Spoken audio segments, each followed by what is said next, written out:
Niin, hyvää huomenta Laukaasta ja tervetuloa meidän koulutustilaisuuteen ja edetään tuossa laittelee ohjelman teille näkyviin. Täällä on äänessä Halttusen Jari, maaseututoimen johtaja Laukaan yhteistoiminta-alueelta.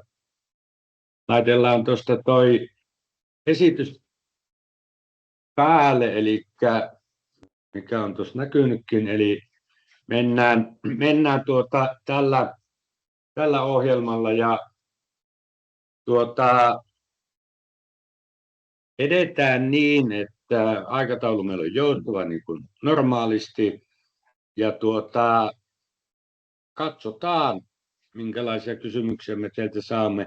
Toi chatti on auki, eli chatin kautta laitellaan meille kysymyksiä. Tuolla porukka vastailee niihin ja lukee ääneen, eli toivotaan, että paljon kyselette noista tukiasioista. Tämä lähetys nauhoitetaan, eli osallistujat hyväksyy tuon nauhoitusosion siltä osin, kun osallistuu tilaisuuteen, ja tullaan julkaisemaan tuolla Laukaan maaseutu yksikön alla Laukaan kunnan sivuilla sitten tuo linkki, mistä pääsee esitystä myöhemminkin katsomaan. Tänään meillä on vieraana puhujana Matti Puolimatta, ylijohtaja Ruokavirastosta, ja hän aloittaa tämän meidän koulutusosion ja puolen tunnin puheenvuoro, mutta toki Matti saa ylittääkin ajan, ei ainakaan täältä päin ole meillä estettä, että jos tarinaa riittää, niin varmaan riittäisikin, niin saat ihan rauhassa esittää. Kiitoksia Matti, että tulit meidän tilaisuuteen, olemme siitä kiitollisia ja annetaan Matille puheenvuoro, että päästään osiossa alkuun. Ole hyvä. Kiitos Jari mukavista sanoista. Oikein hyvää huomenta kaikille. Olen siis Matti Puolimatka. Tämä lähetys tulee suoraan täältä Varsinais-Suomesta Loimaalta, missä vakituinen asuinpaikkani on. Toimin Ruokavirastossa maaseutulinjan ylijohtajana ja samalla vastaan näistä maksajavirastotehtävistä Suomessa. Jos ihmettelet, että mikä tuo mun taustakuvani on, niin se on lyhyesti sanottuna pölyttäjähotelli. Kävi nimittäin niin, että tuossa pääsiäisen aikoihin, kun oltiin tekemässä klapeja tuolla pojan maatilalla, niin tungettiin kaikki mahdolliset klapisäkit niin täyteen, että ei sinne olisi yhtään ainutta klapia enää yhteenkään säkkiin mahtunut, ja silti niitä jäi ylimäärin, niin sitten piti keksiä jotakin käyttöä niille, ja hoksasi sitten emännälle, että viedään noin meille puutarhaan, niin mä keksin niille käyttöä, ja sitten mä väsäsin tuommoisen minun oma nimitykseni sillä, että toi voisi olla semmoinen pölyttäjähotelli, että pinossa, ja katsotaan mitä kesällä tapahtuu. Nyt on ollut vielä niin kylmää, että joku pari kärpästä käynyt kysymässä, että voisiko sinne tulla, mutta semmoinen taustakuva mulla. Kiitoksia ensinnäkin Jarille ja kumppaneille, teille Laukaan Itä-alueen väelle tämän tilaisuuden järjestämisestä. Kiitos siitä, että sain kutsun osallistua tähän. Jari mulle soitti ja ei me taidettu Jari montaa sekuntia siinä miettiä. Olin silloin lomapäivää viettämässä, mutta näin, että olit soittanut, niin sovittiin tämä. Tulin mielelläni. Toi puoli tuntia lähdetään siitä, että mä noin parikymmentä minuuttia puhun ja sitten voidaan, jos tulee kysymyksiä tai kommentteja, niin voin niihin vielä yrittää vastata. En valitettavasti pysty olemaan tätä koko lähetystä teidän kanssanne, että sitten kun tämä oma osuuteni on ohi, niin hyppään tuohon autoon ja matkustan Helsinkiä kohden. Siellä on iltapäivällä sitten seuraava tapahtuma. Mutta joka tapauksessa nyt en ole ihan 100% varma, en tiedä mikä on kylvöjen tilanne siellä Laukaan alueella, mutta jos tuo Forecan tutkakuva pitää yhtään paikkaansa, niin ymmärsin siitä, että Laukaan alueelle on tullut vesikuuroja ja vettä satanut tämän aamupäivän aikana, niin se voi hiukan rauhoittaa. Linjoilla on ainakin 94 avattua seuraajaa tai linjaa auki, mikä kieli siitä, että osallistujamäärä ja osallistumisaktiivisuus on varsin mielenkiintoinen. Ja tämä on herättänyt kiinnostusta. Mä tiedän, että Jari ja Jarin porukat on järjestänyt jo tukikoulutuksia heti alkuun omasta esityksestäni. Ja tästä sen verran vielä, että tämän päivän ohjelma tässä mun osuuteni jälkeen varsin mainio. Eli hyvät viljelijät ja tuenhakijat, kyllä teistä pidetään hyvää huolta. Olkaa tarkkana, kuunnelkaa. Siinä tulee mielenkiintoista asiaa tämän tilaisuuden aikana ja toivottavasti se ei häiritse teidän arjen töitä siellä maatilalla liikaa. Tosiaan Loimaan suunnalta sen verran, tämä Loimaahan on tässä Turun ja Tampereen välissä savialuetta. Täällä kylvökausi pärähti päälle noin 1,5 viikkoa sitten ja aika yllättäen. Mun oma historiani on sellainen, että olen siis maatilan ja maaseudun kasvattaja, itsekin ollut aktiivisena viljelijänä vuodesta 1990 vuoteen tammikuu 2017 virkamiesuran rinnalla, joten enhän mä eroon pääse tuosta maataloudesta, maaseudusta, niiden asioiden tarkkailusta ja tekemisestä. En mä haluakaan päästä eroon. Mä haluan elää ja hengittää sitä samaa asiaa, mitä tämä minulle tärkeä ja rakas ala on tehnyt aina ja lähdetään siitä, että se tekee sitä tulevaisuudessakin. Mutta täällä todella täällä oli 0,5 metriä routaa, mikä johtui siitä, että täällä oli vähän lunta ja jouluna alkoi oikein kunnon pakkaskausi. Se, mikä minua hämmensi, mitä en ole koskaan aikaisemmin urallani kokenut, että kun on 0,5 metriä routaa, niin silti pellot alkaa olla kylvökunnossa jo huhtikuun 20. päivän paikkeilla. Roudat oli lähtenyt ilmeisesti jo aprillin päivänä. Kattelin tuossa Jaran Kotkaniemen routamittaustuloksia hiljattain ja hämmentävää oli se, miten nopeasti se routa oli lähtenyt ihan parissa viikossa sieltä 0,5 metristä nollaan. En ole roudan asiantuntija, mutta jotenkin olin ihan varma nimittäin henkisesti varautunut, että täälläkin seudulla on vasta äitienpäivän jälkeen päästään pelloille, mutta niin se vaan. Nyt on kaikki ojat tyhjinä ja tänne kaivattaisiin myöskin vesisateita, että olkaa tyytyväisiä, jos saitte siellä vettä, se lämmittää maata, se tasaa kosteutta ja kaikin puolin hyvä. Nyt itse asiaan, minulla on pari osuutta teille. Älkää peljästykö, minä en tuo tässä omassa osuudessani mitään tukiehtoja tai muita, mutta tukihakuun liittyen ensimmäinen osio, muutama nosto, tärkeä asia, josta haluaisin kertoa. Ja toinen on sitten, ihan kun tuo otsikkokin oli aika osuva, että miten tästä yhdessä eteenpäin, niin voisin kuvitella, ja ainakin itseäni vaivaa tämä maatalouden talous- ja kannattavuuspuoli. Ja mun viesti teille on, että nyt ei kannata missään nimessä antaa niin kuin periksi, vaan jatketaan eteenpäin. Jokainen tietysti tekee omalla tilallaan omat ratkaisunsa. Mutta ruokaa me tarvitaan ja markkinoita pitää vaan saada jollain tavalla toimivammaksi. Mutta siis nämä 2 osiota mun alustukset tästä tukihallinnosta, tukihausta, jonkin verran tärkeitä nostoja ja sitten tuo kannattavuus. Mutta nyt on tosiaan tuo peltotukihaku on niin kuin auki. Huomioikaa semmoinen asia, että se päättyy tänä vuonna vähän noin viikkoa totuttua aikaisemmin. Mutta ei siinä silti kiirettä tule. Aloittakaa, jos ette ole siellä vipupalvelus käynyt ja tehnyt sitä, niin aloittakaa mahdollisimman pian. Älkää jättäkö viimeiseen hetkeen sitä hakemuksen palautusta.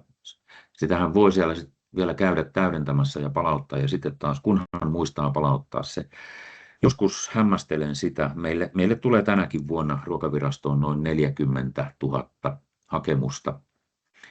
Niin uskokaa tai älkää, niin luja luotto on hallinnon järjestelmiin. Viimeiset hakemukset, sieltä tulee siis ihan viimeisenä päivänä tulee vielä tuhansia hakemuksia.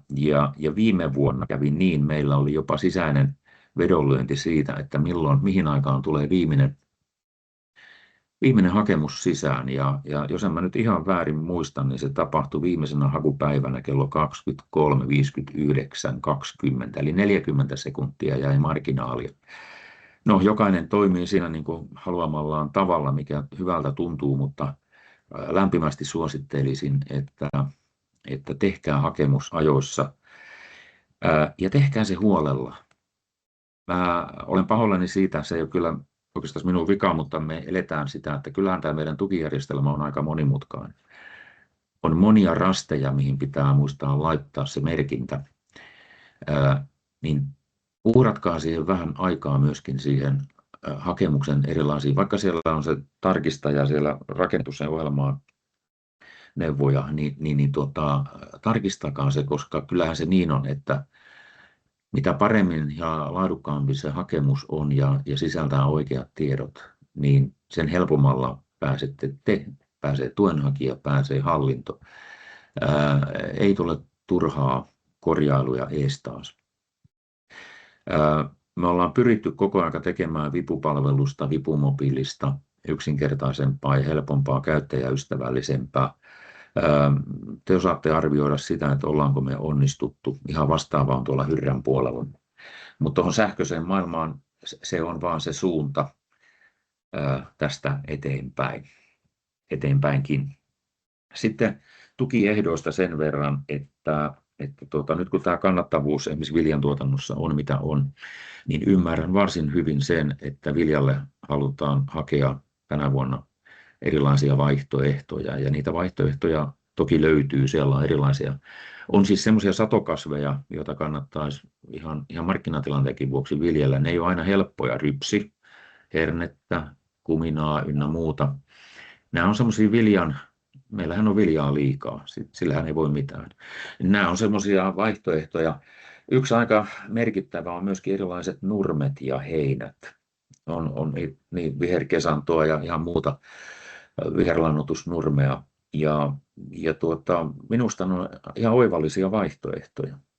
Mutta yhtä asiaa mä pyytäisin, että kun valitsette erilaisia nurmia, heiniä, maanparannusta tai muuta, niin perustakaa ne kasvustot kunnolla ja hoitakaa ja huolehtikaa, että ne näyttää ja ovat oikein aitoja peltoja. Että valitettavan paljon tällä hetkellä tulee ilmi sellaisia tapauksia, että on ajateltu, että ei kai se nyt niin väliä ole, miten se heinän kylvää ja onko siellä heinää ja apilaa ja mitä siellä on, niin kyllä sillä vaan on väliä. Ihan siis itsenne kannalta suosittelisin. Apila on aivan loistava maanparannusvaihtoehto. Tässä on ihan omakohtainen kokemus tuolta pojan maatilalta parin vuoden takaa, että hän perusti semmoisen moniapilaisen viherlannoitusnurmen ja se oli parhaimmillaan niin rehevä, että siinä oli niin kuin täyden kasvuston aikana vaikea kävellä. Ja siitä se antoi näissä olosuhteissa viime vuonna sitten, kun siihen kylvettiin suorakylvönä, siis todellakin ilman mitään muokkauksia keväällä apilakasvustoon suorakylvönä kevätvehnä, niin aivan loistava kasvusto päällä. Eli mun viesti on se, että ja älkää kuunnelko niitä, jotka syyttelee hömppäheinän viljelystä. Ei se ole mitään hömppäheinää, jos se on maanparannukseen tarkoitettua kunnolla kylvettyä, kunnolla hoidettua heinää. Jos tilanne on sellainen, että markkinat ei maksa esimerkiksi viljan tuotannosta ja viljan tuottamisesta, ruoan tuottamisesta siis tarpeeksi, niin sittenhän tietysti rationaalisesti kannattaa tehdä niin, että mikä on järkevää, mikä on sen oman tilan kannalta merkityksellistä, niin sitä kannattaa ilman muuta tuottaa. Eli siellä on paljon vaihtoehtoja, mutta tietysti tukijärjestelmä on aika monimutkainen. Sen tähden kannustan, tehkää hakemusajoissa, olkaa huolellisia sen kanssa. Jos siellä on epäselviä kohtia, joku asia mieltänne askarruttaa tai olette epävarma, niin kysykää ihmeessä muun muassa Jarilta ja kumppaneilta ja varmistakaa asioita. Niin tulee hyvä, että ei ole mitään. Ja muistattehan toki sen, että se on tärkeää tehdä, että tekee sen hakemuksen ajoissa ja sit sitähän voi kesän aikana, olosuhteet voi vielä muuttua, niin jos on tarvetta muuttaa lohkokohtaisia tietoja, niin sen pystyy siis ihan tekemään ilman, että siinä on mitään erityisiä seuraamuksia, mutta se pitää niin kuin tehdä ja se kannattaa tehdä. Ja toki varmaan siellä nytkin linjoilla on paljon ihmisiä ja teitä yrittäjiä, jotka olette saaneet näitä kuvauspyyntöjä. Koko aika me pyrimme kehittämään satelliittikuvausteknologiaa ja saamaan sieltä lohkolta sitä ajantasaista tietoa ilman, että meidän tarvitsisi vaivata ketään ylimääräisillä ajoreissuilla. Mutta toisaalta niin käyttäkää sitä, kun jokaisella nyt on kännykkä ja kännykässä on suhteellisen hyviä kameroita jo tänä päivänä, niin ottakaa vaikka sen kesäaikana niitä kuvia, että voitte todentaa niitä tekemisiä ja tapahtumia ja tilanteita siellä lohkoilla, niin mun mielestä se on niin oikein hyvä. Mutta yksin ei tarvitse. Kyllä varmasti löytyy apua ja neuvoa. Ja tuossa nyt tässä tämän aamupäivän olemassa, niin saatte tarkempaa vinkkiä tuosta vielä niin muun muassa vipupalvelun käytöstä ja varmaan muistakin ajankohtaisista YTA-alueen terveistä. Siinä on Kaskas-ohjelmaa lukelta ja muuta. Niin nämä on oikein hyvä juttu.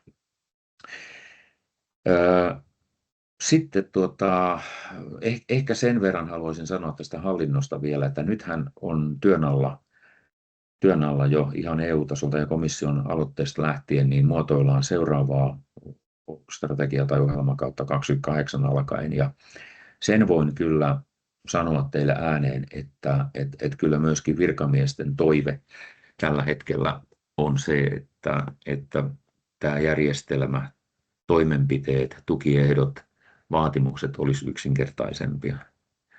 Että on meillä niin kuin kansallisesti, on pakko tunnustaa, että tämä nykyinen maasuunnitelma, CAPS-strategiasuunnitelma, jolla tätä ohjelmakautta viedään läpi, se sisältää 125 kappaletta toimenpiteitä, kun Tanskassa esimerkiksi on 40, Baltian maissa noin 5-60. Kyllä me ihan Suomen kansallisesti onnistuttiin, sehän on maatalousministeriön hallinnoima tuo juttu, tämä CAP-suunnitelma, niin sieltä tulee se. Tässähän oli viime viikolla Maastullissa, haluan vielä sanoa vain sen, että Maastullissa oli jonkinlaista juttua siitä, että kuinka Ruokavirasto valvoo niin ja niin monta 125 toimenpidettä, ja kun muissa maissa valvotaan vain paljon vähemmän, siis eihän se siitä ole kiinni, että sehän on ne CAP-suunnitelman toimenpiteet, joita ne luvut oli, ei sitä, että me jotenkin keksittäisiin itse, mitä me täällä valvotaan. Eli meidän pitää saada kyllä niin kuin tämä maatalouspolitiikan järjestelmään jotenkin selkeämpi, loogisempi. Siellä on aika paljon erilaista pientä nippelitietoa, joka olisi hyvä saada nyt oikaistua. Mutta se, että olisi tietysti kiva kuulla, jos laitatte, jos on mahdollisuus tuohon chattikenttään laittaa, minkälaisia kylvösuunnitelmia ja valintoja on tehty, mennäänkö niin kuin aina tehty vai onko teillä jotain hyviä vinkkejä nyt muillekin tässä lähetyksessä oleville. Luku kasvaa koko aika, nyt meitä on jo 110 linjoilla, mutta mitä aiotte kylvää ja mitä olette jo kylvänyt ja ihan tuonne voisi kommentoida myöskin sitä, että onko siellä jo kylvöt hyvässä vauhdissa alkaneet vai onko ne jo mahdollisesti loppupuolella. Sen verran voin sanoa täältä Varsinais-Suomesta kylvöjen osalta, että täällä nyt kyllä ihan selvästi näkyy tämä markkinatilanne ja hähmäisyys, että täällä on semmoista niin kuin hyvin eriaikaista aloittamista ja paljon vieläkin lohkoja tekemättä, erityisesti sänkipeltoja. Minulle se kieli siitä, että kyllä tullaan näkemään aika jännä kesä, että mitähän tuolla tietysti loppujen lopuksi kasvaa. Ja uskon siihen väitteeseen, että vilja-ala pienenee ja tilalle tulee jotain muuta sitten. Mutta sitten mä haluaisin pysähtyä tähän ylipäätänsä tähän tulevaisuuteen ja kannustaa ja tsempata teitä pitämään kiinni tuotannosta ja miettimään. Nythän tästä paljon puhutaan kannattavuudesta ja se on niin kuin todella ymmärrettävä kysymys. Tämä jo ennen tätä Iranin kahakkaa, joka helmikuussa alkoi, niin olihan tästä kesästä ja tästä kasvukaudesta nähtävissä, että viljan hinnat ja muutkin, kaikki myöskin kotieläintuotteet taas on niin kuin kiikun kaakun, että missään se kannattavuus ei ole niin kuin aika loistavalla tolalla. Niin olihan tässä jo epävarmuuksia. Ja nyt sitten mitä tapahtui helmikuussa, kun tuo Iranin kähinä alkoi, niin tämähän on iskenyt ihan voimalla. Lannoitteet on noussut, öljyn hinta, energiahinta on noussut ja tuotantopanokset ylipäätänsä ovat nousussa ja nousseet, rahdit nousee. Se, mikä tuntuu pysyvän näköjään helposti paikallaan, on vaan se tuotteiden hinta, mikä tuottajalle tulee. Ja tämä on semmoinen kokonaisuus, että nyt mun mielestä on niin kuin hyvä ajatella, ei kenenkään meidän kannata niin kuin panikoitua, vaan niin kuin ihan pysähtyä miettimään, että hetkinen, mitäs tässä hetkessä niin kuin tapahtuu. Ja tämmöisenä hallintoihmisenä niin voitte ehkä ihmetellä, että mitäs minä puhun mistään taloudesta ja kannattavuudesta, mutta kyllä mun on niin kuin, tuon esille selvästi sen, että me tunnistetaan hallinnossa, että esimerkiksi tukieurojen osuus on edelleen kuitenkin tämmöinen 1/4, 1/3, riippuu vähän tuotantohaarasta, niin kuin tilan tuloista, niin onhan sillä merkitystä. Onhan sillä merkitystä. Tukien osaltahan on hyvä huomata, että eihän siellä ole mitään indeksitarkisteita, eli tukien reaaliarvo taitaa tässä on niin kuin pienentynyt niin kuin ihan merkittävästikin koko aika vuosien varrella, kun ei niiden, riippumatta siitä, mitä markkinoilla hinnat nousee tai laskee, niin tukitasot pysyy kutakuinkin samana, ennemmin laskemaan päin, samalla kun vaatimustaso on noussut. Mutta tuosta kannattavuudesta ja taloudesta ja viljelyn mielekkyydestä, niin heittäisin tämmöisen ajatuksen ilmaan, että uskoisin, että aika monella tilalla se kannattavuus on ehkä enemmän johtamiskysymys kuin pelkkä tuotantoeuro ja tuotannon määräkysymys. Että minulla olisi 3 asiaa, millä mä haluaisin niin kuin kannustaa. Ja sitten minulla on 3 mielenkiintoista kysymystä teille pohdittavaksi. Niitä ei tarvitse nyt vastailla, mutta ottakaa ne mukaan kotiin, ottakaa ne mukaan sinne hyttiin, pirtin pöydän ääreen, koska niillä voi ehkä pystyä pikkasen pysähtymään sen oman tilan kehittämisen johtamisen kannalta. Mutta 3 asiaa, mitä mä haluaisin nostaa esille tässä ihmeellisessä maailman hetkessä on se, että on ihan totta, että kaikkeen ei viljelijä todellakaan voi vaikuttaa, mutta aina voi vaikuttaa omaan tekemiseen. Eli aina voit vaikuttaa siihen omaan tekemiseen. Eli jos tämä ajattelee vähän laveammin, niin me aika harvalla meistä on niin kuin mahdollisuus päättää maailmanmarkkinahintoja, korkotasoa, sääolosuhteita. Mutta me aina voidaan vaikuttaa siihen, että miten me tunnemme meidän oman tilamme, tuotannon, sen luvut, kustannukset ja tilalla tehtävien päätösten niin kuin seuraukset. Ja tämä tarkoittaa sitä, että ihan realistisesti olisi niin kuin hyvä pysähtyä paineettomassa tilassa ja aika rehellisesti miettimättä tunnistaa sieltä oman tilasta ne parhaat tuotannon osat ja sitten myöskin rehellisesti ne heikommat tuotannon osat. Sitten katsoa sitä rahavirtaa, mikä sinne tilalle tulee. Ja sitten ehkä aika raflaavaa on se, että ne valinnat ja päätökset, mitä tilalla tehdään, että ne olisi jollain tavalla johdettuja tästä ajasta ja ympäristöstä, eikä välttämättä vain niin kuin tottumusten mukaan. Eli siis kaikkeen ei voi vaikuttaa, mutta aina voi vaikuttaa siihen omaan tekemiseen. Vaikka en ole ekonomi, niin mä olen joskus oppinut tämmöisen asian ja sanon sen ihan tässäkin ääneen kannattavuudesta, kun puhutaan, niin se itse asiassa syntyy useista pienistä toistuvista asioista ja päätöksistä. Eli kannattavuus ei yleensä kaadu johonkin isoon yhteen suureen virheeseen, vaan se joko rakentuu tai rapautuu niin kuin monista pienistä tilanteista. Eli tämähän tarkoittaa sitä, että silloin on monia hetkiä, jolloin voi sitä omaa toimintaa ja yrittäjyyttä niin kuin miettiä siihen, milloin nostaa tuotantopanoksia, minkälainen on sun konekanta, mikä on lohkojen kunto, tämmöisiä asioita, miten työaika kohdentuu, investointeja, pitäisikö tehdä jotain investointeja, miten niihin saisi sellainen otteen, että milloin investointi todella osoittautuu järkeväksi, milloin se olisi syytä vielä holdata. Eli siis useita pieniä päätöksiä, useita pieniä asioita, siellä se peli jollain tavalla ratkaistaan. Ja sitten 3. asia, josta tämä YTA-alueen yhteinen seminaari ja webinaari tänä aamuna on se, että yksin ei todellakaan tarvitse kaikkia keksiä. Eli ei tarvitse olla yksin. Se tarkoittaa sitä, että hyödyntää mahdollisimman paljon, katsoa vähän, tiedustelee mitä muut tekee, käyttää neuvontaa, kumppaneita, kavereita, mitä kaikkea on siinä ympärillä, vertaistukea monella tavalla. Yksin ei uskoisin näin, että menestyvällä tilalla on jatkossakin se, että ei sinnitellä yksin. Se ei ole kaikista kovin tila, joka sinnittelee yksin, vaan se, että joka tavalla tai toisella osaa oikeassa suhteessa hyödyntää ympäröivää maailmaa. Eli 3 asiaa, eli kaikkeen ei voi vaikuttaa, mutta aina voit vaikuttaa omalla tekemisellä. Aina on asioita, joihin pystyt vaikuttamaan kuitenkin.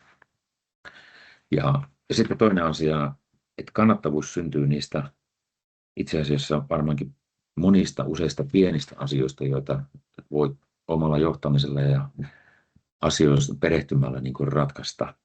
Ja se 3 on se, että yksin ei todellakaan tarvitse tehdä. Maatalous ja yleensä yrittäminen on vähän yksinäistä puuhaa. Mutta kannustan siihen, että jokaisella on taatusti niitä verkostoja. Se on oma perhe, se on lähisukua, se on siitä kylältä yhteisiä asioita, yhteisiä ihmisiä, tuttuja. Niin se vaan on. Ja voisin kuvitella, että tämä taloustilanne, kun tuntuu siltä, että siis meillähän on tietoa enemmän kuin koskaan, meillä on paremmat koneet enemmän kuin koskaan, ja kaikkea on, niin silti epävarmuutta on aina vaan niin kuin enemmän. Todella hankala yhtälö, ja sitten niitä vastuita on. Mutta mä kannustaisin, että tämä epävarmuus, ehkä osittain turhautuminenkin tässä tilanteessa, niin sehän ei ole epäonnistumista. Se kertoo vaan siitä, että paineet on aika kovat ja yrittäjän mieli haluaa mennä eteenpäin, kantaa sitä omaa kortta siihen kekoon, ei olla, ja pärjätä siinä. Mutta juuri siinä nyt on semmoinen hetki, että tärkeintä olisi pitää se oman tilan päätöksenteko niin kuin kirkkaana, eikä ainakaan koko aikaa antaa tämän epävarmuuden ja siitä syntyvä tämmöisen vähän turhautuminen, ehkä pelko, ahdistuskin, niin sen viedä aikaa.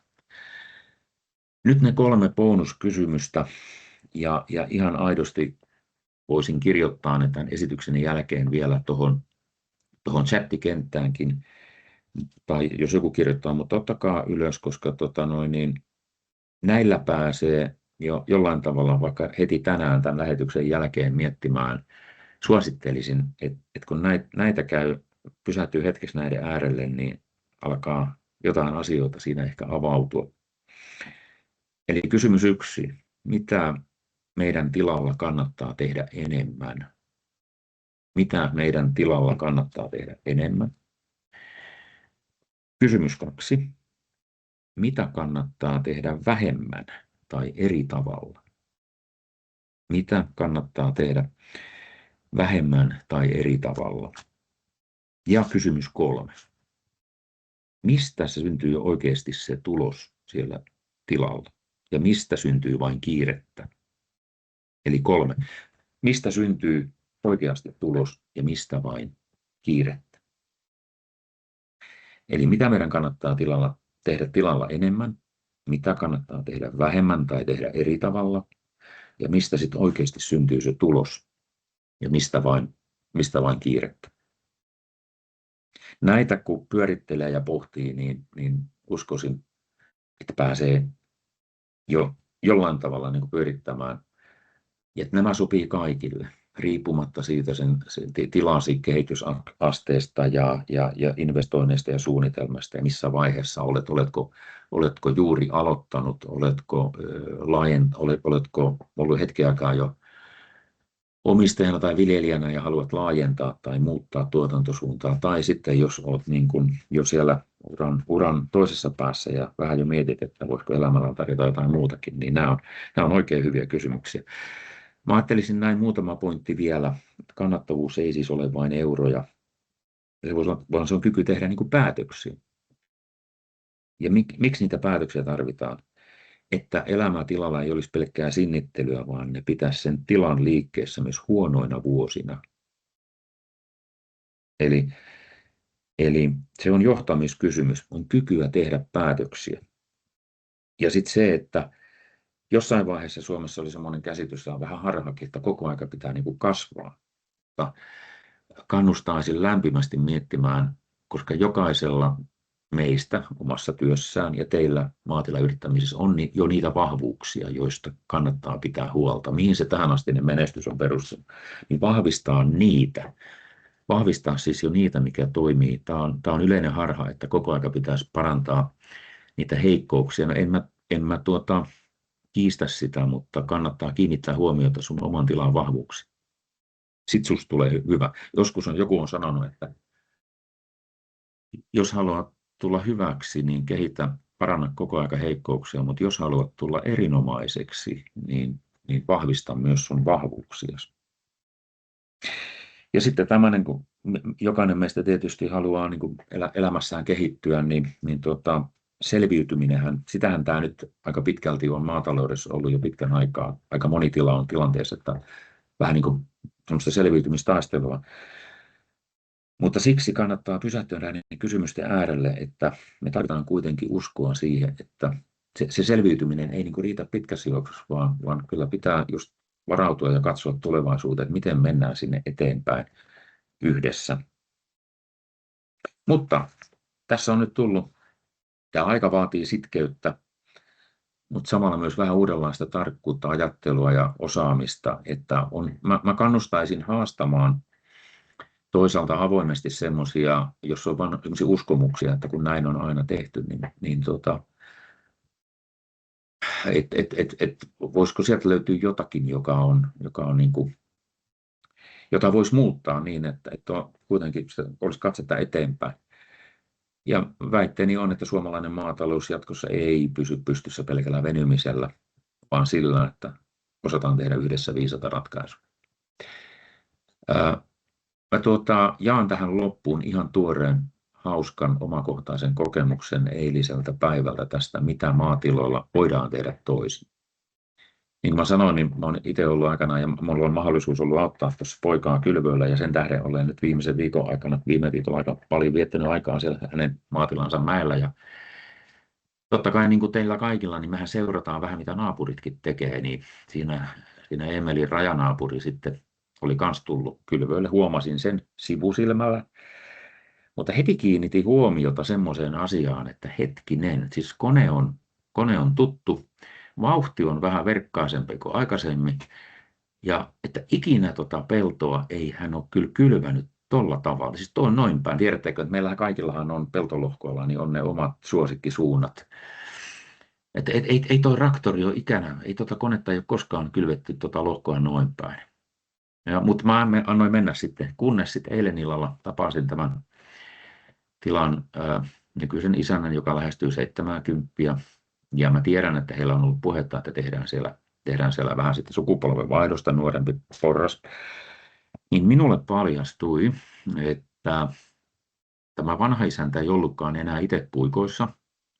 Hän naureskeli, että Matti, tiedäksä, että nyt tämä hänen tyttärensä, joka on siis diplomi-insinööri ja aivan muussa alassa, mutta ilmeisesti kiinnostunut ottamaan tilaa sitten jossain määrin kuitenkin haltuun, niin tytärpä oli kysynyt ChatGPT:ltä, antanut sinne lohkon kuvan ja kysyi, että miten tämä lohko kannattaa kylvää, miten päin. Ja oli siinä meille illalla sitten sen naapuri-isännän kanssa hauskaa pähkäällä, että niinpä, että mitäs tässä antaa nuorten häärätä, voihan sen noinkin tehdä, mutta se oli vaan hauska tämmöinen uskomus siitä, että nuorison voimaa, kannustan kaikkia tässä lähetyksessä mukana olevia ja teitä Jarin ja kumppaneiden asiakkaita, että me tarvitaan nuoria yrittäjiä alalle. He tulevat sille omasta lähtökohdistaan, he ovat aika vahvoja noissa digiasioissa toisin kuin minä ja minun ikäpolveni. Annetaan mahdollisuus ja yritetään auttaa ja tukea me vanhempi polvi niitä nuoria yrittäjiä, jotka ylipäänsä lähtee tälle aivan hienolle alalle, mutta jota tällä hetkellä koetellaan aika isosti. Tällainen tuore ChatGPT-tekoäly tekoälysovelluksen hyödyntäminen huvitti oikein illalla, enkä mä sitä pois päästäni saa. Että näinhän se maailma etenee. Ennen sitä kylvettiin vähän toisinpäin ja nyt sitä kylvetään näin päin ja lopputulema on varmasti vähintään yhtä hyvä kuin aikaisemmin. Mutta näihin kuvia tunnelmiin muutama sananen oli mulla tuosta hallinnon kuvioista. Meidän tehtävä on mahdollistaa hallinnossa se, että te yrittäjät onnistutte. Ja teidän rooli on tässä yhteiskunnassa erittäin tärkeää tuottaa sitä ruokaa. Siitä puhutaan aivan liian vähän siitä tärkeydestä. Se on niin itsestään selvää, että ruoka tulee kaupasta. Mutta teillä on tärkeä rooli siinä. Mutta näihin kuvia tunnelmiin, kiitos, että saan olla tässä mukana ja nyt mä annan Jarille sitten puheen.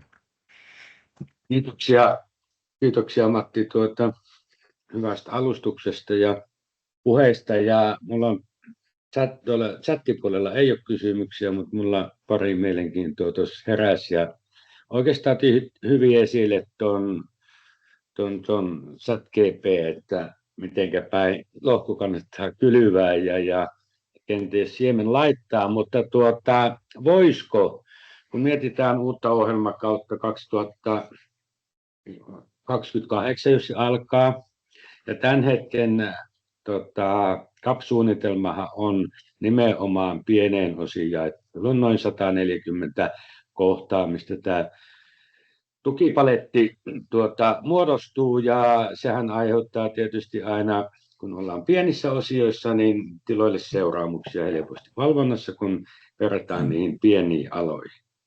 No katsotaan ensiksi se osio, niin ChatGPT, niin voisiko ohjelmaa on tekemässä kuitenkin ministeriö, MTK, Ruokavirasto ja eri hallinnonalat, niin miten jos ChatGPT:tä hyödyntäisi siellä uuden ohjelmakauden suunnittelussa ja teossa, että saisiko se puristettua tuon 140 toimenpidettä vaikka sinne Tanskan tasolle 40, jolloin voitaisiin tukia jakaa tavallaan isommalla niin kuin osiolla, eli ei ole jaettu tällaisiin pieniin palasiin, mistä äkkiä valvonnan ja muun toimenpiteen tekemättä jättämisen kautta viljelijälle tulee isot seuraukset. Niin kannattaisiko sitäkin hyödyntää sitten, niin saataisiin yksinkertaistettua tämä tukipolitiikka?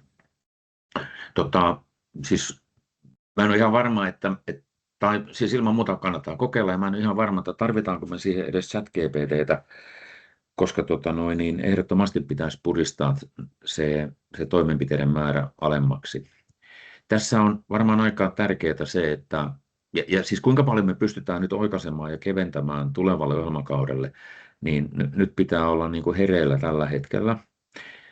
Se, mikä on hyvä huomata, on se, että näihin myös jollain tavalla vaikuttaa näihin maakohtaisiin suunnitelmiin vähän niin kuin poliittisetkin ratkaisut, eli minkälaisia intressejä siellä kullakin taholla on, kuka haluaa saada äänensä kuuluviin, ja esimerkiksi tässä nykyisessä ohjelmassa niin voisin kuvitella, että tämä taisi olla aikamoinen kompromissien kompromissi, että joku halusi sinne toimenpiteisiin omia suosikkejaan, ja sitten taas joku toinen taho, poliittinen taho, halusi varmaan sitten vaikka näitä ilmasto- ja ympäristötoimia vähän niin kuin lisää. Että mä toivoisin, että löytyisi semmoinen yhteinen kansallinen näkemys. Olen ehdottomasti kanssasi samaa mieltä, että niin kuin viljelijät ja virkamiehet hyötyy siitä, että toi olisi niin kuin järkevämpi, loogisempi, hallittavampi ja ennen kaikkea se niin kuin vaikuttavampi. Että se vaikuttavuus täytyy saada aikaiseksi niin kuin laajemmilla kokonaisuuksilla, ei nippelijutuilla. Se vaan on, että tämä on sellainen aihe, josta mun mielestä niin kuin, nyt on se aika niin kuin toimia ja tuoda esille. Sekä siis nyt katsotaan, siis sanotaan näin, että oma kokemukseni sanoo, että meidän täytyy myös komission suuntaan aktiivisesti ajaa sitä yksinkertaistamista. Heitä ei voi syyttää todellakaan kaikesta monimutkaisuudesta ja yksityiskohdista. Kyllä siellä on paljon kansallista niin kuin väriä siinä, että miksi se on niin monimutkainen. Me ollaan vaan oltu siinä hyviä. Et siinä on pieni ongelma ehkä se, että saadaanko me komissio sit suostuteltua, että myöntääkö he, että me voidaan tulla toimenpiteiden määrässä alaspäin. Toivottavasti, ja sitä pitää lähteä niin kuin hakemaan. Ehdottomasti. Joo. katsotaan tavallaan vuoden ohjelmakauden rahoituskuvioita, niin sillä laatikko suurinen tukia menee tavallaan samaan laatikkoon, niin sehän tietysti voisi olla se yksi mahdollisuus. Mutta tähän päivään vielä palatakseni, niin puhuit niistä nurmista ja perustakaa kunnon siemenillä, koska sitähän tällä hetkellä aika tarkasti katsotaan, että se nurmi on todella nurmi. Ja nyt miettii sitä, että jos itsellä olisi paljon nurmea viljelyksessä, toki kun ei ole mitään, mutta jos lähtisi siitä, että itsellä olisi ja nurmikasvusto olisi huono ja sattuisi valvonta kohdalle ja saisin siitä tilatasolle tietysti seuraamukset, että siellä ei ole kunnon nurmikasvustoa, niin toki tila kärsii siitä, että huonosti hoidettu nurmi, huono kasvusto, suorat seuraamukset sinne, mutta miten nämä tulee vaikuttamaan, kun tilalla sanktioidaan tukipotista, niin toki EU sitä seuraa, niin minkälainen summa suunnilleen on vuositasolla rahoituskorjaus erät Suomelle, kun tukiehtoja ei ole noudatettu? Niin puhutaan siis miljoonista, mahdollisesti 10 miljoonista eurosta. Ja tämähän on se ongelma, että se viljelijähän kokee sit siinä vaiheessa, jos tulee tukien takaisinperintöjä, niin hän kokee sen siinä omassa kukkarossaan. Ja sen voi välttää sillä, että tekee hoitaa ne hommat niin kuin kunnolla alusta saakka. Mutta se, mitä ehkä on suurelle yleisölle tuntematonta, on juuri tämä puoli, että nämähän sitten näkyy tämmöiset huonot lohkot valvonnan virhetilastoissa. Ja ne virheet on niitä, mistä komissio todella meitä seuraavat joka vuosi ja seuraavat sitten, he tekevät säännöllisesti Suomeen tämmöisiä tarkastusmatkoja, niin silloin ei mennä yksittäisten tilan tasolle, mutta he katsovat nämä meidän valvontatilastot ja kyllä nyt ihan selvästi on nähtävissä, että viimeisten vuosien aikana, tässä 2-3 vuoden aikana juuri näistä nurmista on kehittynyt vähän semmoinen ongelmapesäke, että ne ei vaan täytä niitä vaatimuksia. Sitten niistä tulee merkintöjä ja sitten se tarkoittaa sitä, että kun niitä alkaa olla merkittävästi, niin sanotut virherajat ylittyy ja silloin siitä tulee noita rahoitusoikaisuja. Pahimmillaan voin sanoa, että se ei nyt johdu pelkästään näistä nurmista, mutta kun komissio teki tarkastuksen Suomeen 2025 keväällä, niin ne havainnot, mitä sieltä tuli kaiken kaikkiaan, ne oli viljelijätukia, jos ne kaikki menis niin kuin sillä tavalla läpi, että niiden aiheuttamat sanktioinnit, niin puhutaan siis melkein 200 miljoonan euron rahoitusoikaisuista, mutta toki me pystytään ja me taistellaan niitä alaspäin ja osa niistä heidän havainnoistaan pystytään kyllä perustelemaan. Mutta on aika kiusallista, kyllä sitten on sellaisia tilanteita, että me ei millään pysty. Jos ei ole heinää, niin ei ole heinää, vaikka on väitetty, että on heinää, niin ei siis mitään voi. Kiitoksia Matille. Me jatkamme täällä Laukaassa todellakin sataa vettä, eli pitkästä aikaa tuli vesisateet ja varmaan tekee ihan hyvää tuonne kevään ja kesän tulolle, eli varmaan tervetullut keli ja kiitos, että olit mukana. Me jatkamme ohjelmaa ja katsotaan, että mitä ympäristökorvaus ja Luke Kaskas pitää sisällään, eli koitetaan viedä sitäkin tietoutta eteenpäin.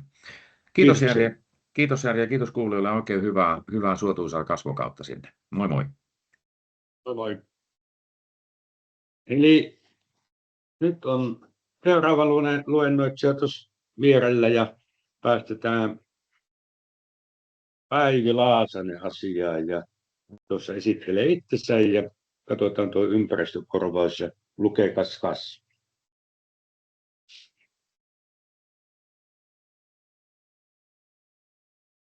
No niin, terve kaikille. Tuossa meillä oli 16.4. se varsinainen tukihakukoulutus, jossa esiteltiin nämä ympäristökorvauksen tukiehdot ja nyt keskitytään sieltä yhteen pakolliseen toimenpiteeseen, joka on helppo toteuttaa. Eli mennään niihin nippelitietoihin nyt sitten, mitä siellä ympäristökorvauksessa kyllä riittää. Valitettavan paljon, mutta käydään läpi, siellä on ainakin jotakin helpotusta tälle vuodelle konkreettista. Käydään vähän läpi tosiaan nyt, mitä siellä on helpotusta. Eli tässä oli tämä ympäristökorvauksen rakenne, mikä on tosi haastava, ja se on käyty läpi silloin tukihakukoulutuksessa, ja nyt mennään tähän keskimmäisen palikan kohtaan 7. Eli sieltä niitä valinnaisia vaatimuksia, siellä on ne 7, joista joka vuosi teidän täytyy ne 2 valita, ja käydään niitä nyt pikkusen läpi. Eli tässä on ne 7 eri osiota, ja keskitytään nyt tuonne kohtaan 7, joka on tämä kasvituhojen ja kasvitautien seuranta- ja tunnistussovellus. Ja kun te teette sitä peltotukien hakemusta siellä ja rastitatte ympäristökorvauksen, niin teille tulee ensimmäisenä vastaan siellä nämä tilakohtaiset toimenpiteet, joita on se 7. Tässä niitä näkyy nyt muutama.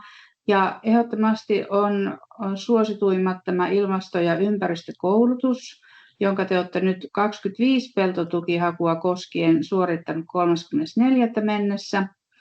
Ja nyt sitten joudutte valitsemaan uudelleen peltotukihaussa.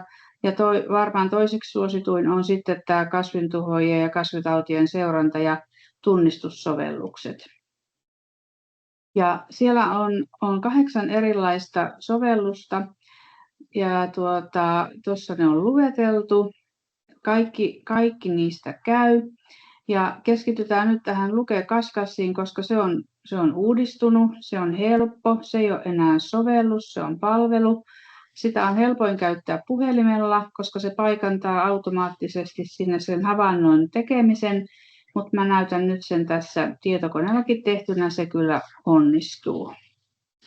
Ja jos te valitsette tämän, niin sitähän pitää sen kasvukauden aikana käyttää. Ja se pitää jotenkin dokumentoida sen käyttö, ja tässä Luke-Kaskassissa se on ainakin tänä vuonna, nyt kun se on uudistunut, niin todella yksinkertainen. Tässä on lueteltu se, että miten se siellä tapahtuu. Siellä on ilmoituslomake. Katsotaan ihan kohta kohdalta se läpi tuossa ihan kohta. Sinne laitetaan sähköpostiosoite, valitaan se kasvilajiryhmä, valitaan käydäänkö siellä läpi kasvitautia, rikkakasvia vai tuhoeläintä. Sitten arvioidaan sen suuruus ja sitten siinä voi halutessaan lähettää kuvan, jos on vaikka joku hankala tuhoeläin. Ja sitten valitaan se kartalta se paikka ja lähetetään tiedot, niin siitä saa sähköpostissa sitten vahvistuksen tämän palvelun käytöstä. Ja sitten kun olette valinnut nämä tilakohtaiset pakolliset 2 toimenpidettä, niin siellä ympäristökorvauksessa tulee nämä lohkokohtaiset toimenpiteet, josta saa sitten sitä korvausta vähän enemmän. Nämä käytiin siellä tukihakukoulutuksessa läpi, niin nyt ei niitä käydä läpi, mutta tässä näkyy se, että mitä siellä sitten on valittavissa siellä peltotukien haussa. No niin, siirrytään sitten sinne Luke-Kaskasiin, niin mä näytän käytännössä, että miten siellä se havainto saadaan tehtyä. Kirjoitatte ihan Googleen. Näkyykö se nyt muuten? Joo, no niin. Kirjoitatte Googleen vaan ihan Luke-Kaskas, niin avautuu tämmöinen sivusto. Se ei ole sovellus siis, vaan palvelu, ja se on nyt tosi mukava, kun sinne ei tarvitse mitään salasanoja eikä käyttäjätunnuksia tehdä. Siellä on 3 eri kohtaa. Siellä on ajankohtaistiedotteet. Siellä saa kasvintuhoajista tietoa ajankohtaisesti havaintojen perusteella. Sitten siellä on tietoja kasvintuhoajista ja tämä havaintojen ilmoituslomake. Ja käydään ensin vaikka katsomassa tätä tietoja kasvintuhoajista. Tästä pääsette tarkkaile ja tunnista nappulasta tänne lajikortteihin, ja siellä on kasvitauteja, rikkakasveja ja tuhoeläimiä. Ja katsotaan nyt vaikka tuota kasvitautikohtaa sieltä. Sieltä avautuu erilaisia kasvitauteja. Täältä voi valita sitten, otetaan vaikka tuosta tuo kauranlehtilaikku. Siitä tulee kuvaus, minkälainen tauti se on, minkälainen elinkierto siellä on ja miten sitä voi torjua. Ja tietysti kaikissa on tämä terve kylvösiemen viljelykierto ja taudin kestävä lajike. Ne auttaa siinä taudin hallinnassa ja siementen peittaus esimerkiksi tätä lehtilaikkua vastaan. Mutta sitten jos haluatte mennä katsomaan, että mikä kemia sinne pätee, niin täältä on suora linkki sitten tuonne Tukesin Kemidigiin, eli sieltä pääsee katsomaan sitten, että mitkä torjunta-aineet siihen käypi. Ja sitten kun se avautuu se sivu sieltä, niin otetaan viljelykasviksi sieltä uudestaan se kaura. Tuosta noin. Ja sitten torjunnan kohde, niin mitäs me haluttiin katsoa sieltä sitä kauran lehtilaikkua. Tästä näin. Ja sitten viljelijät on ammattikäyttäjiä, niin haetaan tuosta, että mitkä tehoaineet sinne käy. Se hakee. Täältä tuli näin paljon näitä aineita, mitkä sinne käy. Ja tästä nyt voi sitten avata vaikka tuosta tuo ensimmäinen. Niin tämä sitten lupaa että mitä sinne käy. Ja täältä löytyy kaikki vesistörajoitukset, suojantaohjeet ynnä muut. Ja täältä on helppo sitten katsoa mille tahansa kasville ja taudille sitä torjuntaa, kemiallista torjuntaa. Noin. Ja sitten katsotaan se varsinainen asia, mitä oltiin nyt tästä Luke-Kaskassista haluttiin toteuttaa sitä ympäristökorvauksen toista pakollista toimenpidettä, niin täällä on sitten se ilmoita kasvintuhoja havainnosta. Tästä mennään sinne. Ja havainnot tehdään sillä, että tänne laitetaan oma sähköposti. Näin. Ja sitten havaintopäivä. Otetaan tästä tämä 5. päivä nytten. Kasvilajiryhmä. Nyt kun ei vielä ole kasvukausi meillä täällä Keski-Suomessa oikein alkanut, niin otetaan sieltä nyt nurmet, jotka sieltä ensimmäisenä vähän on jo noussut. Nurmilla ei ole muita sitten muuta kuin se nurmi kasvilajiksi uudestaan. Sitten valitaan, että onko siellä. Siellä on nyt rikkakasvia. Sitten otetaan se tuhoaja sieltä. Ainakin voikukka on nyt jo noussut. Otetaan se voikukka. Ja sitten onko sitä vähän jonkin verran paljon vai ei lainkaan. Niin jos ei ole vaikka lainkaan teillä jotakin rikkakasvia tai tuhoajaa, niin te voitte silti täyttää tämän ympäristökorvauksen toimenpiteen. Silloin te olette käyttänyt tätä sovellusta. Mutta varmaan joka tilalta jotakin kasvukauden aikana löytyy.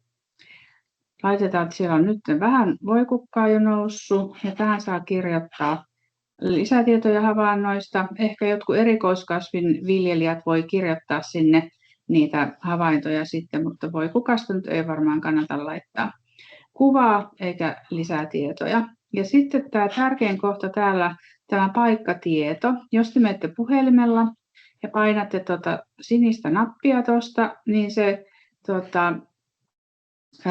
paikantaa sen paikan automaattisesti. Kun teillä on varmaan vipumobiilin takia siellä jo päällä se paikannus. No tässä tietokoneella nyt ei ole sitä paikannusta, niin meidän pitää sitten etsiä se. Katsotaan. Se pitäisi lähteä tästä silti suurentamaan sitä hiirellä, mutta jostain syystä tämä ei lähde suurentamaan, niin pitäisi sitten, katsopas Matti, minkä takia se ei lähde suurentamaan. Tätä on nyt. Ja tästä sitten suurennellaan. Puhelimella se tosiaan paikantaa automaattisesti sen teidän paikan. Ja nyt kun ollaan täällä, niin mennään tänne. Ollaan nyt Lievestuoreen toimistolla. Niin siihen pääsee näinkin sinne. Tämä on tietokoneella vähän hankalampi. Nyt me vaikka tuohon laitettaisiin, en piti kenenkään pelolla laittaa sitä tässä tilanteessa, niin laitetaan se vaikka tuohon, niin sinne tulee koordinaatit sitten.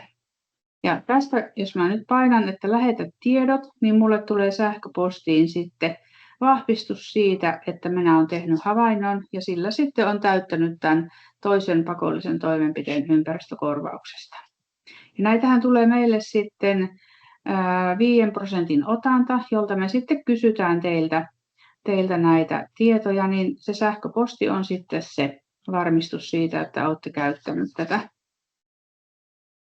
Tämä ei ole sovellus, vaan tämä on palvelu. Ja tämä on mun mielestä nyt tosi helppo, kun tänne ei tarvitse mitään salasanoja kirjoitella eikä käyttäjätunnuksia. Tässä oli minun esitykseni. Niin, kiitoksia Päiville ja nyt täällä on sitten Ilmosen Matti äänessä ja käydään sitten siellä Vipu-palvelussa nyt sitä peltotukihaun hakua lävite ja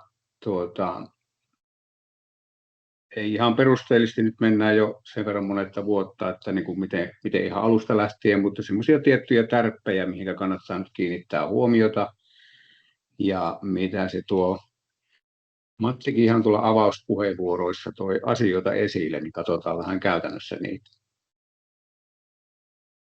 Eli nyt varmaan pitäisi näkyä Vipu-palvelu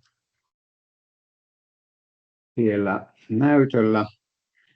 Eli kun siellä Vipussa mennään siihen hae kautta ilmoita tukihakemuksia, niin siellä löytyy edelleen tällä janalla aktiivisena ne toimenpiteet, mitä voi toteuttaa. Eli ne peruslohkomuutoksetkin siellä on auki ihan sinne kesäkuun 9. eli sen viimeiseen tukihakuun asti, mutta niitä muutoksia voi tehdä myös sitten ihan tällä peltotukihaun puolellakin. Eli mennään tuonne peltotukien haulle.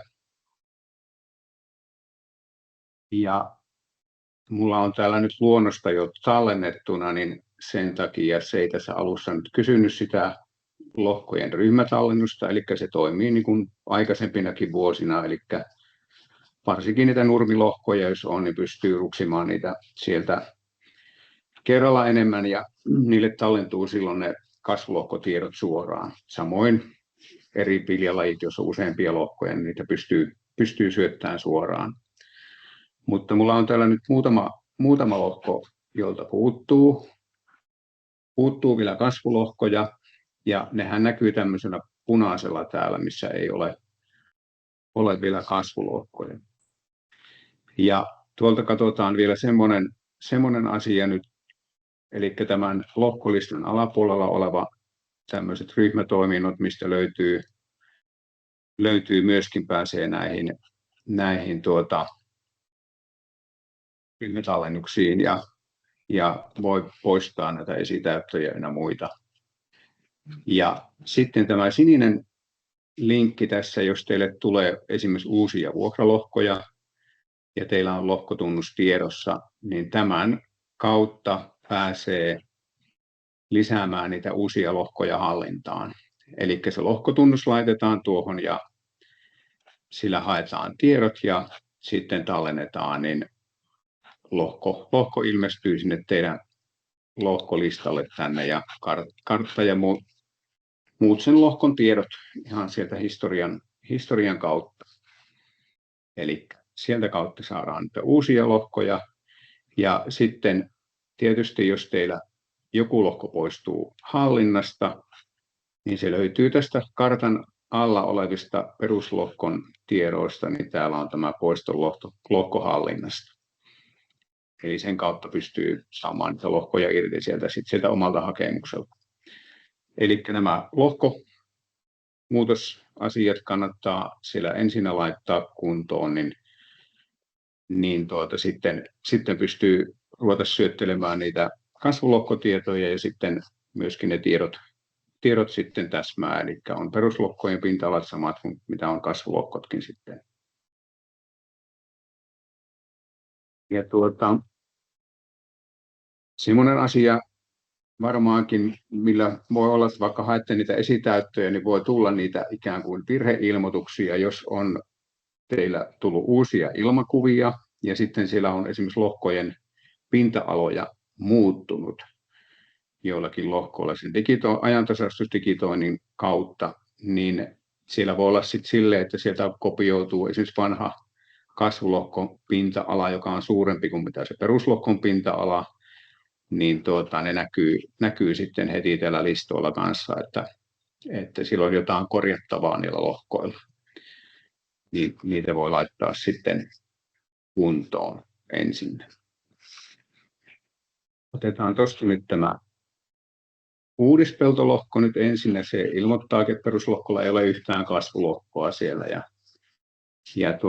katsotaan vielä semmoisia näitä peruslohkon tietoja täällä, mitä kannattaa niin kun ensimmäisenä huomioida, että laittaakin ajan tasalle esimerkiksi tämä hallinnan peruste.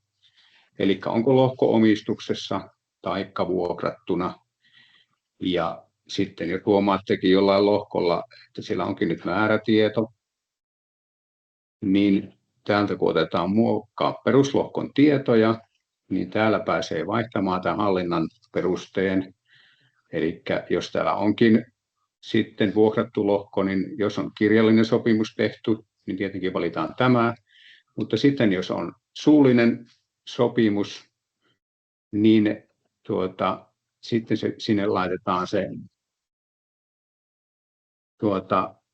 se vuokraantajan nimi, laitetaan vaikka tuonne Mauno maanomistaja, ja sitten semmoinen lisätieto, mikä laittakaa näihin suullisiin sopimuksiin, ja ei saa haittaa vaikka kirjallistenkin lisätietoihin, niin tämä maanomistajan puhelinnumero, vaikka tänne lisätietoihin, kun jos niitä otannalla osuu tämmöinen lohko meidän tähän hallinnan tarkastamiseen, niin tämmöisissä suullisissakin sopimuksissa niin meidän täytyy ottaa yhteyttä siihen maanomistajaan ja kysyä, että onko tämä vuokrasopimusasia kunnossa. Eli tuommoinen lisätieto kannattaa laittaa niille lohkoille. Sitten näihin peruslohkoihin tietoihin liittyen vielä semmoinen eli jos teillä sattuu olemaan näitä hukkakauran lohkoja ja sitten teillä on tehty sillä toimenpiteitä, olette saanut sen hukkakauran kuriin ja sitten teillä on semmoinen kasvi siellä viljelyssä, esimerkiksi ohra tai kevätvehnä, josta pystyttäisiin tekemään se hukkakaurattomuustarkastus, niin muuttakaa tänne peruslohkon tietoihin silloin tämä hukkakauratieto. Eli teillä tietysti siellä voi olla se vähäinen saastunta, mutta jos tänne vaihtaa sitten tämän ei-hukkakauraa kautta tilaa hukkakaurattomuustarkastuksen, niin tämän perusteella me saadaan ajettua raportit, jonka kautta me sitten käydään sitten siellä kesällä kiertämässä ne lohkot, että löytyykö se tästä hukkakauraa, ja jos ei löydy, niin sitten 2 vuonna, kun saadaan tarkastettua ne lohkot puhtaana, niin saadaan sieltä rekisteristä niitä pois. Mutta tosiaan tämä muutos niille lohkoille, niin silloin ne näkyy meillä, että mitä lohkoja me käydään sitten kiertelmissä. Sitten voitaisiin mennä tuonne kartalle, lähinnä nyt tuosta kasvulohkojen syötöstä, eli täällä alapuolellahan on tämän peruslohkotietojen alla tämä lisää uusi kasvulohko, eli sen kautta voidaan lohkotiedot laittaa, varsinkin jos siellä on se tilanne, että on vain yhtä kasvulohkoa, eli koko peruslohko on samalla kasvilla, niin tämän kautta. Mutta sitten jos meillä on sellainen lohko, että sinne tarvitsisikin tehdä useampaa kasvulohkoa, niin silloin kannattaa mennä täältä avaa kartta, taikka sitten tuosta vasemmasta kartan vasemmassa alakulmassa olevasta symbolista, niin me saadaan tämä kartta suurennettua, jossa päästään tekemään sitten näitä mahdollisia korjauksia siellä sitten, taikka siis peruslohkon korjauksia näillä peruslohkotyökaluilla ja sitten lisäämään näitä kasvulohkoja. Esimerkiksi peruslohkotyökaluihin, niin jos teillä siellä on esimerkiksi niitä jotain nurkkia, mitkä nyt sanotaan, että olisi vaikka useamman vuoden pois viljelykäytöstä, niin silloin sillä rajakorjauksella tehtäisiin se sen alan poisto tilapäisesti sieltä käytöstä. Ja muutenkin ilmakuvien perusteella, jos tarvitsee tehdä niitä rajakorjauksia, niin tältä kautta tehdään ne korjaukset sinne. Ja siellä kannattaa muistaa se sääntö, että jos se lisääntyvä ala on vähintään se 5 aaria, niin taikka myös poistuva ala, niin silloin tämmöisellä siis korvauskelpoisella lohkolla, niin se täytyy tehdä lohkojakona, silloin se olinen alan poisto, mutta sitten ne alle 5 aarin, niin ne voidaan tehdä silloin ihan suoraan rajakorjauksena, siirtämällä sitä rajaa. Ja sama koskee myös niitä muotoa parantavia korjauksia, eli esimerkiksi jos täältä olisi tämä saareke raivattu pois, eli on parannettu sitä lohkoviljelykelpoisuutta, niin jos se on 5 aaria, niin siitä tehdään ensin se oma lohkonsa ja sen jälkeen tehdään näiden lohkojen yhdistäminen, eli käsitellään kunnassa välillä. Täällä on myös tämä saarekkeiden lisääminen ja saarekkeiden poistaminen, niin niillekin omat toiminnot suoraan. Voitaisiin tuosta vielä katsoa nyt, kun tämä kartta on tässä auki, niin näitä karttatasoja, mitä täältä löytyy. Esimerkiksi edellisen vuoden kasvulohkot, kun tuo klikataan, niin sieltä saadaan rajat näkyviin sinne, että missä siellä on ollut lohkojakoa.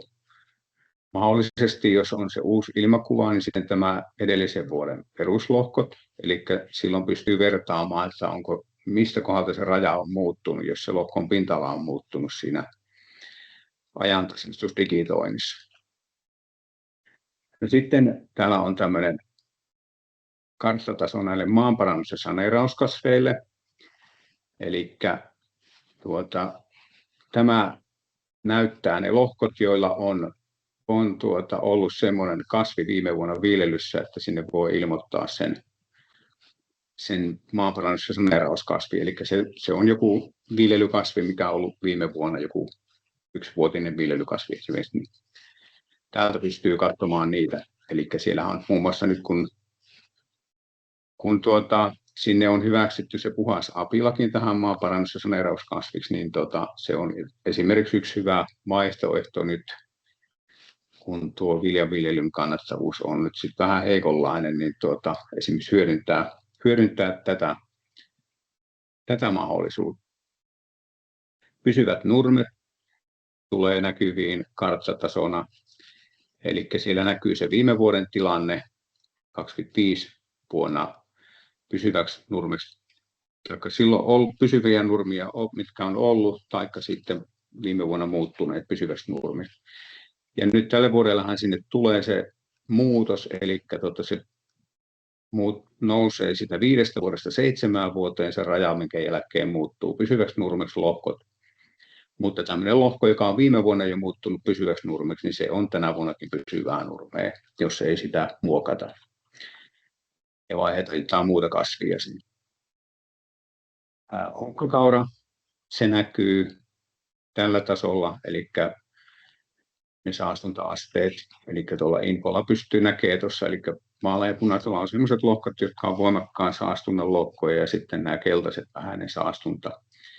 Eli siinäkin semmoinen, että jos teille on uusia lohkoja tulossa, niin tämän tason kun ottaa täältä auki ja sitten rupeaa suurentelemaan tai pienentään karttaa, eli tämä on niin kuin koko valtakunnan hukkakauratilasto ja lohkot näkyy tämän kautta, että jos semmoisia lohkoja on lähistöllä ja mahdollisesti uusia lohkoja tulossa omaan viljelyyn, niin kannattaa tarkistaa, että onko siellä minkälainen hukkakaurastatus olemassa. Sitten tämmöinen karttataso on tullut uusi, eli sama 1-vuotinen kasvi 3 vuotta perättäin. Eli siihen viljelykiertovaatimukseen, jos sitä tarvii noudattaa, niin tämä info tuolla esimerkiksi on 1 lohko, niin tuollaisella symbolilla näkyy sitten tämmöiset lohkot, jossa on ollut 3 vuonna sama kasvi perättäin. Sitten on tämmöinen niittovaatimustaso, eli esimerkiksi nämä luonnonhoitonurmet, jotka on niitettävä vähintään joka toinen vuosi, niin tällä näkyy sitten sellaiset lohkot, jotka on esimerkiksi, että niitä ei viime vuonna niitetty, eli satelliitti ei ole havainnut sitä niittoa, eikä sitä ole tarvinnut tehdä, jos toissa vuonna on niitetty, niin täällä löytyy ne lohkot.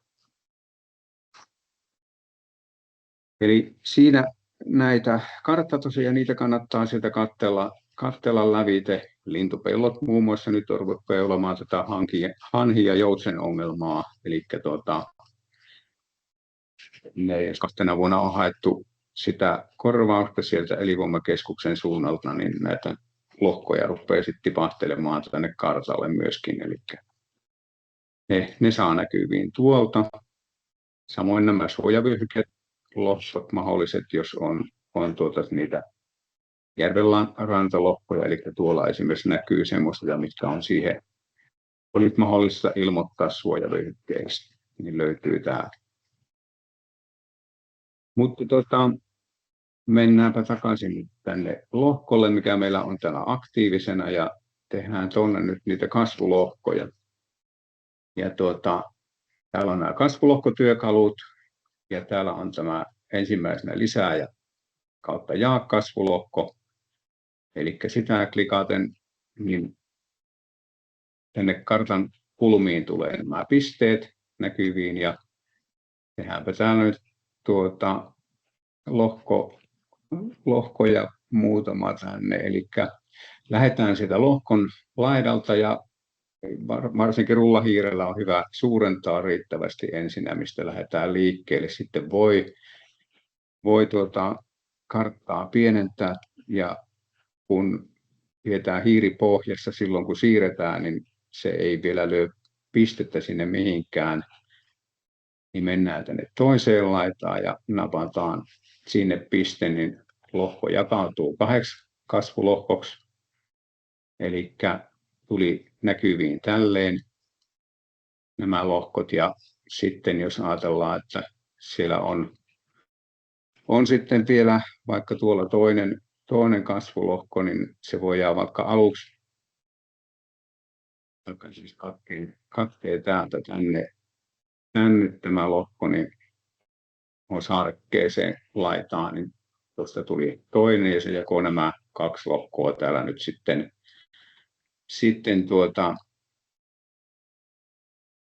kasvulohkoiksi. No sitten jos huomataan, että no ei se ihan raja tuolla lailla ole, niin sitten täällä on tämä muokkaa kasvulohkorajoja, niin tässä vaiheessa pystytään sitten siirtelemään, että esimerkiksi tuota laittaa, että se onkin suora tuolla, niin saadaan kohdenneltua ne oikeille kohdille sitten nämä lohkorajat. Tämän jälkeen mennään tänne seuraavaan vaiheeseen, niin tämän jälkeen sitten täällä pitää nämä kasvulohkot kohdentaa. Eli vaikka tuolta tuo ison lohko, niin tehdään siitä tuo A-lohko. Sitten vaikka tuosta tehdään B-lohko ja tehdään täältä sitten C-lohko. Nyt meillä on lohkot määritelty, ja kun mennään seuraavaan vaiheeseen, niin sen jälkeen vielä lisätään kasvit niille. Ja täällä on tämä A-lohko ensimmäisenä aktiivisena, niin laitetaan sinne vaikka kaura tosta, ja sieltä löytyy vanhaa historiatietoakin, esimerkiksi lajike pääsee valittamaan. Ja sitten jos on sertifioitu siemen, ostettu uusi, niin sitten tuoruksi.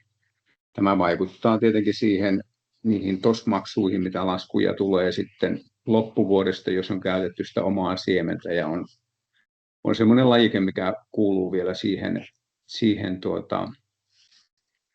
tähän TOSin piiriin, eli niistä näitä tekijäoikeusmaksuja vielä perii.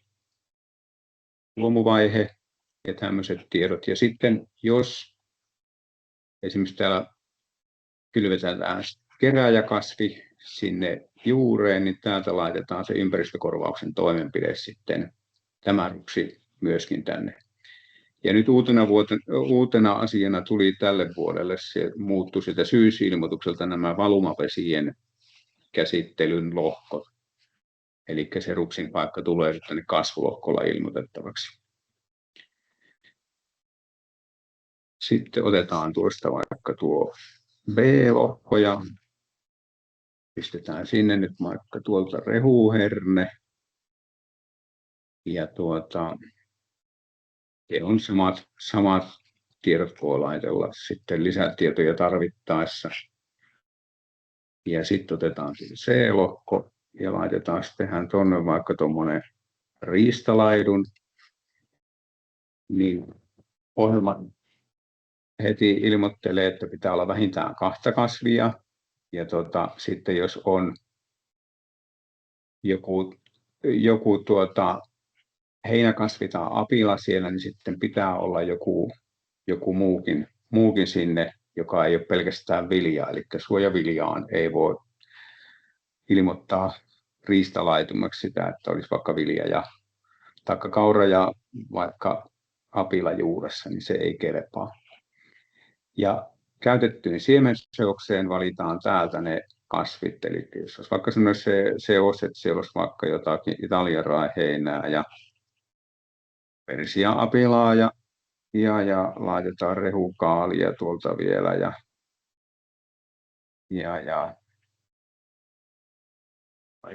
tuo rapsi tuolta. Nyt meillä on siellä 4 kasvia ilmoitettuna. Ja nyt kun on kaikille lohkoille laitettu nämä kasvulohkotiedot, niin sitten tallennetaan. Ja pienennetään kartta, niin lohkon väri muuttui sitten ikään kuin valkoiseksi siellä. Eli se on kunnossa. Sitten tuolla on tuommoinen ronnilohko, jolta puuttuu tiedot ja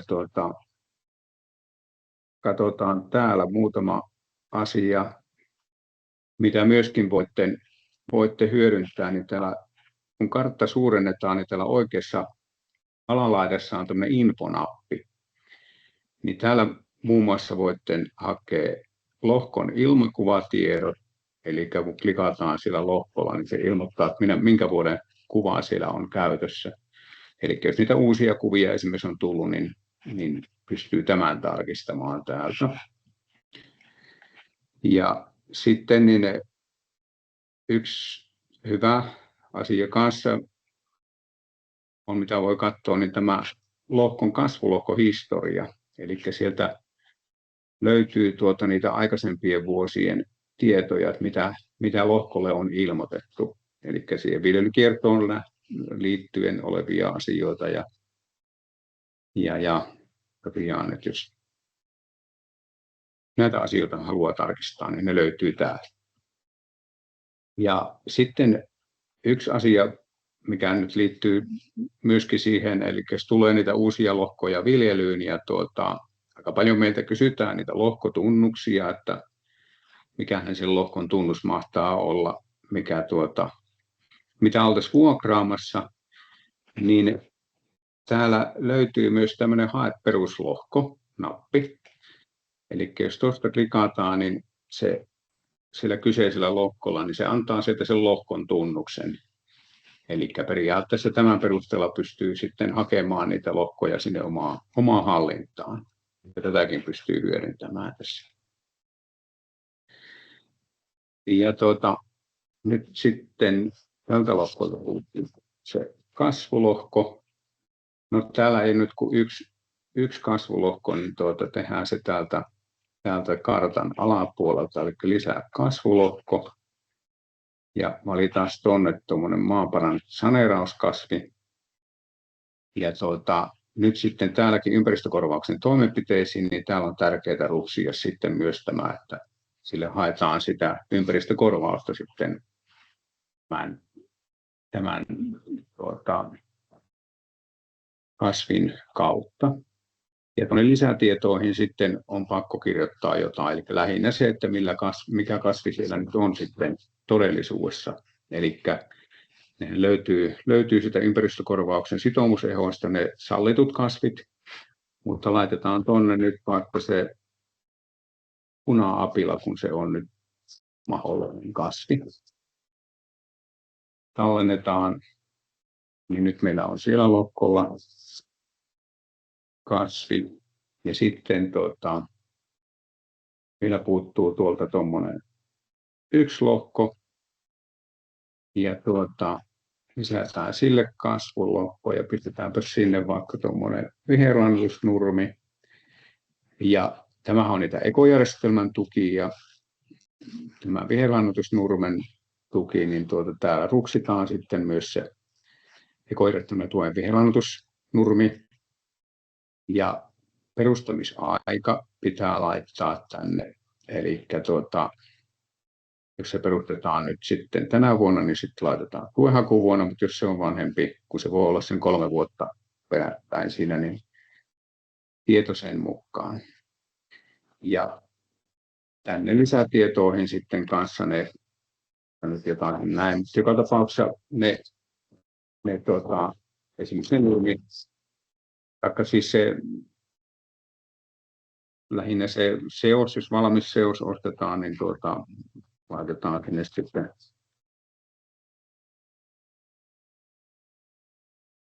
vaikka viherlannoitusnurmiseos, se voi olla jonkun toimittajan tai sitten valmistajan seos, mikä se onkin sitten, niin suoraan sen mukaan. Noin, ja nyt meillä pitäisi olla kaikilla lohkoilla nyt kasvit ja kasvulohkot ilmoitettuna. Jatketaan tätä peltotukihaun tekoa sillä, että katsotaan ne hakijan tiedot ja tarkistetaan, että siellä on se Y-tunnus ja sitten nämä aktiiviviljelijän tarkisteisiin liittyvät asiat, eli se tuenhakijan päätoimiala ja sitten tämä arvonlisäverovelvollisuus. Ja nyt jos teillä on se tämä päätoimiala nyt joku muu kuin tähän maatalouteen viittaava, niin silloinhan teidän täytyy toimittaa niitä todisteita siitä, eli niitä osto- ja myyntikuitteja, jotka liittyy siihen maatalouteen, niin ne saadaan tuolla liitetiedostona sitten lähetettyä. Sitten me ruksitaan täältä nämä haettavat tuet seuraavalta välileheltä, eli laitetaan täältä näitä tukia, ja tuolta kun napattiin tuo ekojärjestelmätuki, niin sieltä sitten tietenkin otetaan se talviaikainen kasvipeite, mikä ilmoitetaan syysilmoituksella.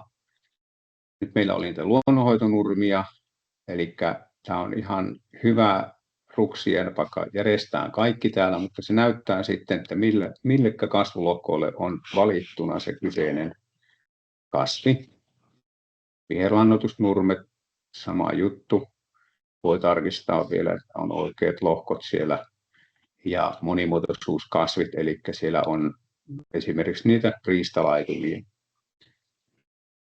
Eli täältä on nämä ruksittuna, tallennetaan. Ja sitten otetaan tuolta luonnonhaittakorvaus, ympäristökorvaus, ja näistä Päivi näyttikin jo yhtä kuvaa tuossa omalla esityksellään. Eli mitä täältä valitaan näitä. Eli ensinnäkin ne tilakohtaiset 2 toimenpidettä, se ilmasto- ja ympäristökoulutus oli, mistä puhuttiin, ja nyt näistä kasvintuhojen ja kasvitautien seuranta- ja tunnistussovellukset. Ohjelma tietysti täällä info, että niin sitoudut osoittamaan sovelluksen käytön viranomaisille, ihan niin kuin Päivi tuossa näytti esimerkiksi sitä kaskasovelluksen tietojen tallennukseen, eli ne sähköpostit vaan talteen, mitä siltä tulee takaisinpäin, kun se havainto on tehty. Ja täällä on sitten nämä muutkin vaihtoehdot, mitä on mahdollista valita, mutta 2 näistä pitäisi valita. Sitten mennään seuraavaan vaiheeseen, niin sitten ilmoitetaan nämä tämmöisiä lohkokohtaisia mahdollisia toimenpiteitä, eli meillä oli niitä kerääjäkasveja ilmoitettuna siellä kasvulohkoilla, niin täälläkin näkyy samalla lailla ne lohkot, että mille lohkoille on laitettu se kerääjäkasvi, eli kylvettäisiin sinne viljakylvön yhteydessä esimerkiksi sitten se kerääjäkasvi juureen. Sitten mahdolliset maanparannus- saneerauskasvit, niitäkin meillä oli, ja sen RUKSin kautta tulee näkyviin täällä ne lohkot, ja tuki maksetaan niiden perusteella. Sitten semmoinen puutarhakasvitiloilla tämä puutarhakasvien vaihtoehtoinen kasvinsuojelu, niin täällä tämä nyt ilmoittaakin, että ei ole ilmoitettu siihen toimenpiteeseen kelpaavia lohkoja, niin sitä ei tarvitse tässä laittaa, mutta niitähän semmoinen muistettava juttu, ketkä tämä valitsee, niin se puutarhakasvien vaihtoehtoisen kasvinsuojelun ennakkosuunnitelma, niin se pitää siihen tämän toukokuun loppuun mennessä laatia. Ja senkin kun tekee, niin sen voi laittaa liitteenä tulemaan täällä peltotukihaun yhteydessä. Siellä on nyt noin pari, mitä on valittu, ja tallennetaan tämä. Ja sitten otetaan vaikka yleinen hehtaarituki, kun tässä CE-tukialueella ollaan. Tästä alapuolelta voi vielä tarkistaa nyt sitten myöskin nämä valittujen tukien lisätiedot, eli lähinnä se ekojärjestelmätukeen ja ympäristösitoumukseen liittyvät asiat. Ja missä alapuolella on sitten tämä liitteiden lisääminen, eli mitä siellä nyt on semmoisia tärkeitä muistettavia, eli jos teillä on sitä hamppua viljelyssä, niin niistähän pitää ne vakuustodistukset olla joka säkistä. Kuva niistä, niin sen voi liittää tänne liitteeksi, eli kun se valitaan, niin sen jälkeen pystyy lisäämään sen liitteen, että vaikka kuvana taikka PDF-tiedostona, miten sen sitten laittaakin. Ja sitten niitä aktiiviviljelijän todisteita, esimerkiksi niitä osto- ja myyntikuitteja, jos tiedätte jo suoraan, että se teidän Y-tunnuksen alla oleva teidän tuotantosuunta tai mikä se onkin sitten, niin esimerkiksi jos siellä on vaikka metsänhoito, metsätalous tai jotain tämmöistä, niin sitten pitäisi olla niitä todisteita mukaan sitten, että sitä maatalouttakin sitten harjoitetaan. Nyt ei ajatella noita mitään tuonne sen kummemmin. Eli nyt meillä on tuet laitettuna täällä. Lohkotietojen yhteenvedolta nähdään vielä kasvilajeittain ja peruslohkoittain tiedot. Ja mahdolliset rajakorjaukset, jos niitä olisi tehty, koska nämä rajakorjaukset lähtee vasta tässä peltotukihaun yhteydessä, eli ne ei aikaisemmin lähde. Eli jos peruslohkomuutoksiakin tekee niitä lohkoja, jakoja ja yhdistämisiä tai uusien perustamisia ja siinä vaiheessa rajakorjauksia, niin ne ei siinä vaiheessa lähde sieltä käsittelyyn, vaan nimenomaan tässä peltotukihaun yhteydessä. Maatilan tiedot voi vielä tarkistaa tuolta ja sen jälkeen mennään tänne pipuneuvoja välilehdelle.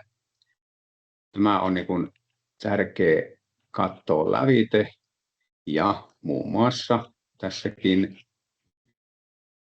se huomauttaa heti, että et ole hakenut erikoiskasvipalkkiota, vaikka olet ilmoittanut tukeen oikeutettuja kasveja. Eli me äsken laitettiin sinne sitä rehuhernettä yhdelle lohkolle, niin tämä ehdottomasti kannattaa katsoa lävitse tämä pipuneuvoja ajatuksella, että varmaan tulee kaikki haettua ja tuet maksimoitua ikään kuin. Niin me voidaan tästä nyt hypätä takaisin tuonne tuet välilehdelle ja ruksitaan se erikoiskasvipalkkio sieltä ja mennään takaisin sinne pipuneuvojalle.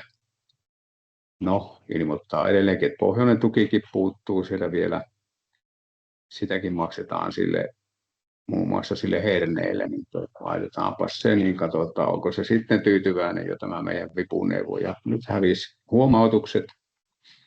Maatalousmaa näkyy, nyt näkyy sitten tämä viljely monipuolistaminen tai viljelykierto, eli sen toteutuminen, mikä on niin kuin tärkeä asia, että se, eli täältä löytyy viljelyn monipuolistamisen laskelma, näkyy ne prosenttiosuudet peltoalasta, mitä on käytössä, tai sitten siihen viljelykiertoon liittyvä, eli yksivuotinen viljelykierto, täällä toteutuu 66,8% on se, ja sitten monivuotinen viljelyvaatimus vaan ilmoittaa, että se toteutuu, mikä nyt on sitten tänä vuonna ensimmäisen kerran niin kuin realisoitumassa.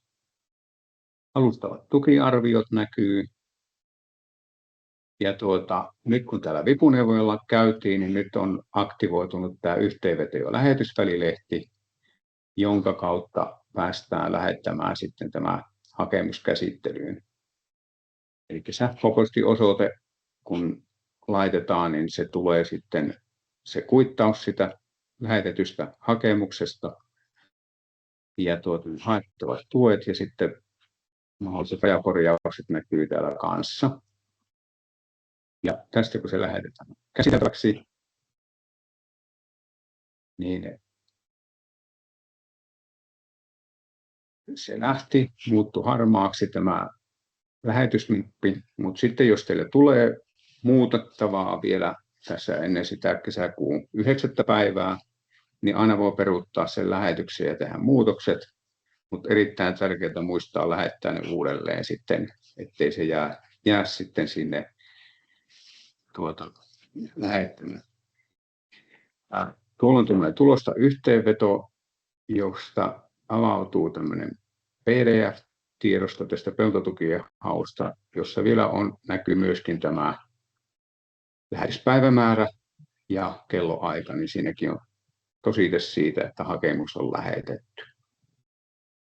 Eli tässä näitä tähän peltotukihakuun liittyviä asioita. Kyllä ilmaantunut mitään kysyttävää. Eli minä lopetan sanan jakamisen ja laitetaan ailan kasvot näkyville tänne. Aila tulee seuraavaksi esiintymään. Ja otetaan kamera pois ja nyt jaetaan Ailan esitys. No niin, tervehdys vaan kaikille. Ja mä teille vaihdan muutaman sanan tämmöistä kahdensuuntaisesta viestinnästä viljelijän ja viranomaisen välillä. No, tätä viestintäähän me toki on käyty sähköpostitse, että ollaan laitettu teille joku kysymys ja te vastaatte, mutta nyt on kysymys vähän erilaisesta uudesta viestintätavasta. Eli tämä nyt tarkoittaa sitä viestintää, että ruvetaan viestimään teille suoraan sinne vipupalveluun. Ja tätä on nyt kehitetty jonkun aikaa, tätä viestintämallia, ja se onnistuu vain silloin, jos nämä suomi.fi-viestipalvelu on käytössä. Ja tämä asia ja tämä kahdensuuntainen viestintä aloitetaan tänä vuonna näistä takaisinperintäasioista.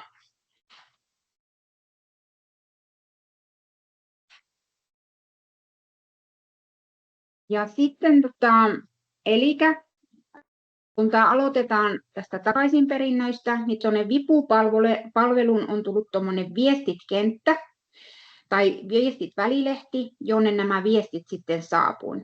Eli kun me tehdään teille takaisinperintäkuuleminen, niin me perustellaan se kuuleminen teille niin, että teillä on hyvä tieto siitä, mistä se perintä aiheutuu, ja viljelijän pitää se siitä kuulemisesta ymmärtää. Sitten me lähetetään se kuulemiskirje teille, postitetaan tuon sähköisen postituksen kautta, ja kuulemiskirje lähtee suomi.fi-viesteihin ja myös tänne vipupalvelun viestit-osioon. Muodostuu tämä sama kuuleminen. Ja sitten tämä suomi.fi-viesteihistä, niin sinne saapuu tämmöinen viesti, että sinulle on saapunut maataloustuen takaisinperintää koskeva asiakirja. Se on lähetetty myös vipupalveluun. Terveisin YT-alue tai elinvoimakeskus. Ja tuen hakija voisit vastata tähän kuulemiseen täällä vipupalvelussa. Ja tässä on nyt se ero sitten, että täällä käydään vain tätä maataloushallinnon välistä yhteydenpitoa, että tämä ei suinkaan sitten, täällä ei käydä muuta asiaa, eli niin kuin sähköpostitse käydään kaikkea muutakin, niin täällä on yksistään tähän hallintoon liittyviä asioita, ja tämä alkaa vain näistä takaisinperinnöistä tänä vuonna. Nämä seuraavat kalvot on sitten suoraan tuolta Ruokaviraston koulutuskalvoista, eli sinne viestit-osiossa näkyy nämä saapuneiden uusien viestien lukumäärä, eli siellähän voi olla vaikka 3 viestiä, koska useinhan se takaisinperintä vaikuttaa myös useimpiin tukiin kuin yhteen, ja sillä on sama perustelu, ja me lähetetään ne silloin yhtä aikaa, niin siellä voi olla vaikka 3 viestiä. Ja sieltä voit niitä sitten tarkastella.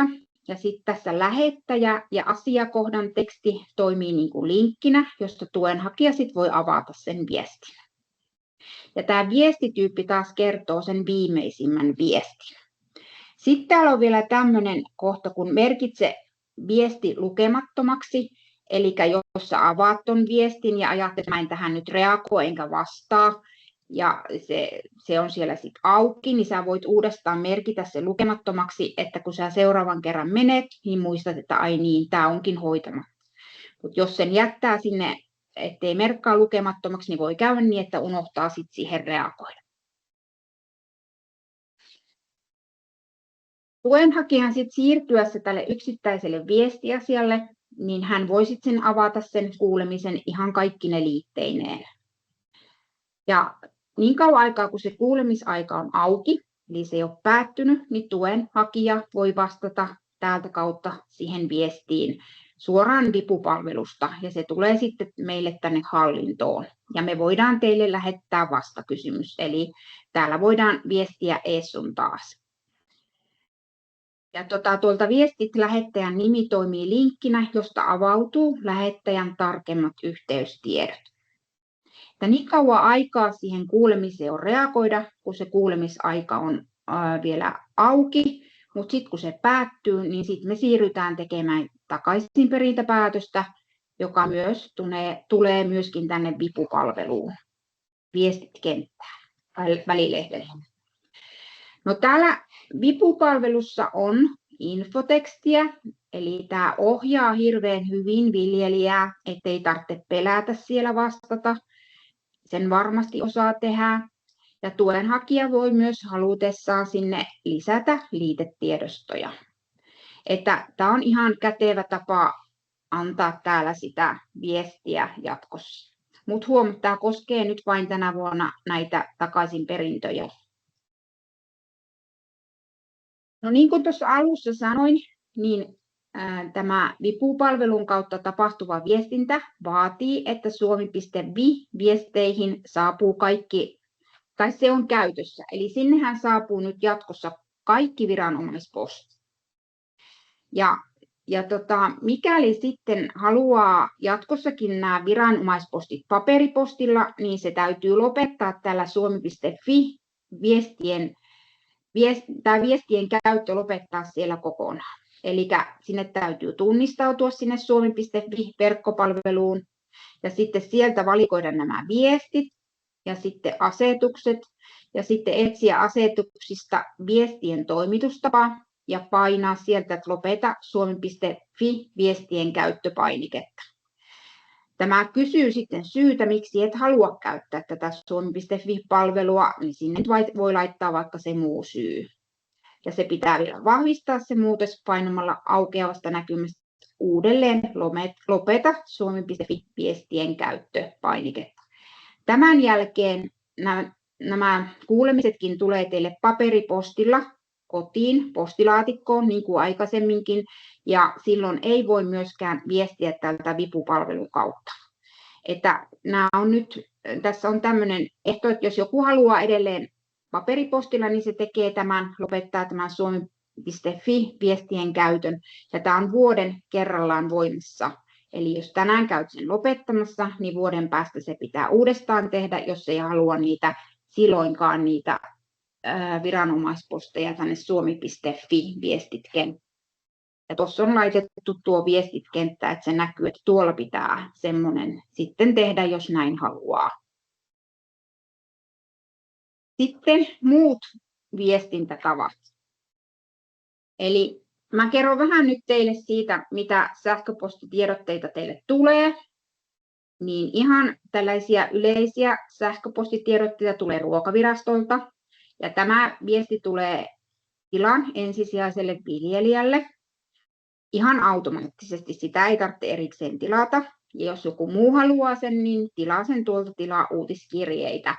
Ja nämä kirjeet on hirveän kattavia, siinä on paljon asiaa ja hyvin yksityiskohtaista asiaa. Ja sieltä saa kyllä tietoa. No sitten on toinen mahdollisuus, tämä Keski-Suomen elinvoimakeskuksen tiedotteet. Ja niissä on sama asia tuon Ruokavirastotiedoitteiden kanssa, niin sen voi tilata tuolta elinvoimakeskuksesta. Tuossa on se linkki. Ja sitten on nämä meidän omat viestit, eli me lähetetään maaseutu@laukaa.fi-sivustolta teille yleisiä tiedotteita hyvin lyhyesti ja ihan ajankohtaisista asioista, niin kehotamme lukemaan nämä aina, koska tässä tulee aina se ajankohtaisin asia, joka nyt just koskee teitä. Niin se ei ole kovin pitkä eikä rasittava, mutta se kannattaa kyllä niin kuin käydä läpi. Ja tähän postituslistalle on otettu ne, jotka ovat itse halunneet. Eli me ei olla suinkaan poimittu sinne kaikkia, vaan on kysytty lupa, joka haluaa Laukaan maaseututoimen sähköpostilistalle. Ja ne on meillä kunnittain ja kaupungittain luotu. Ja halukkaille ne sitten tulee nämä postit. Ja sinne voi laittaa myös muita. Ei tarvitse olla ensisijainen viljelijä, jos jotkut muut osalliset haluaa meidän postin, niin sinne voimme lisätä muita sähköpostiosoitteita, mutta meille täytyy se ilmoittaa. Ja sitten jos teille vaihtuu sähköpostiosoite, niin teidän täytyy käydä se uusi sähköpostiosoite vaihtamassa sinne vipupalveluun, mutta teidän täytyy sitten meille myös ilmoittaa, että tänne postituslistalle vaihtuu uusi osoite, että se ei tapahdu suinkaan automaattisesti, vaan me itse ylläpidämme näitä postituslistoja.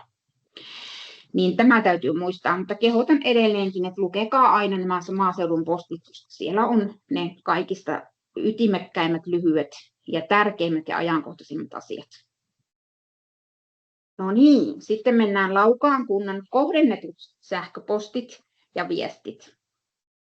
Eli sitten meiltä tulee myös sellaista sähköpostia, jossa saattaa lukea, että tämä tulee juuri sinulle.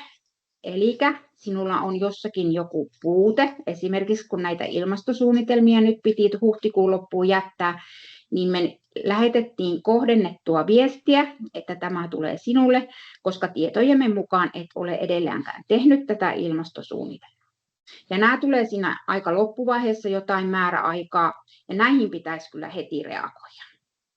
Ja ne pyritään otsikoimaan niin, että ne on hyvin selkeitä ja viljelijä ymmärtää, että mikä on nyt vialla ja että tämä vaatii reagoimista. Ja ensin me lähestytään näillä sähköposteilla, koska meidän on helpompi kerätä ne sähköpostiosoitteet kun sitten puhelinnumeroita ja muuta. Ja me yritetään näillä saada viljelijä heräämään, että nyt on jotain vielä tekemättä ja määräpäivä lähestyy. No sitten me siirrytään kyllä, kun määräpäivä lähestyy, niin myös tekstiviesteihin ja WhatsApp-viesteihin ja yritetään sitä kautta herätellä. Ja sitten ihan akuuteissa vaiheissa me myös soitetaan, että nyt hei, sulta puuttuu edelleen tämmöinen asiakirja ja nyt määräpäivä lähestyy, että osaat nyt varmasti tämän tehdä ja huomioida. Että aina seuraa yleensä sanktioita tai tukea leikataan, jos joku asia jää tekemättä. Sitten on huipputärkeä viesti, eli aina näissä deadlineissa Ruokavirasto ensin lähettää, että tukihakemuksesi on edelleen lähettämättä. Sieltä tulee tekstiviesti tässä loppuvaiheessa ennen 9.6. Ja siihen pitäisi jo heti herätä, että jos aikoo tukia hakea, niin nyt on se tehtävä. Ja myöskin me kunnassa seurataan sitä, että me seurataan yleensä niin, että kuka on viime vuonna jättänyt ja onko tänä vuonna tullut se hakemus, niin sitten me laitetaan myös viestiä, että hei, hakemuksesi on edelleen tekemättä. Ja näitä sitten naputellaan vähän jokaiselle erikseen ja tähän nyt ihan oikeasti sitten viimeistään jo pitäisi reagoida. Mutta tärkeintä nyt olisi kuitenkin se, että ne tehtäisiin ajoissa, eikä ne jäisi näihin viimeisiin päiviin ja näihin meidän viestien varaan, että teitä täytyy muistutella. Ja kun nyt on jo tukihaku auki, peltotukihakuun jättää, niin se olisi ihan syytä nyt tehdä ajoissa, niin sitten välttyy näiltä kaikilta meidän monilta viesteitä, joita me ollaan sitten joiltakin osin aina jouduttu lähettelemään. Tässä oli minun osuus tästä ja nyt Jari tulee varmasti lopettamaan. Kiitos ja hyvää kevään odotusta.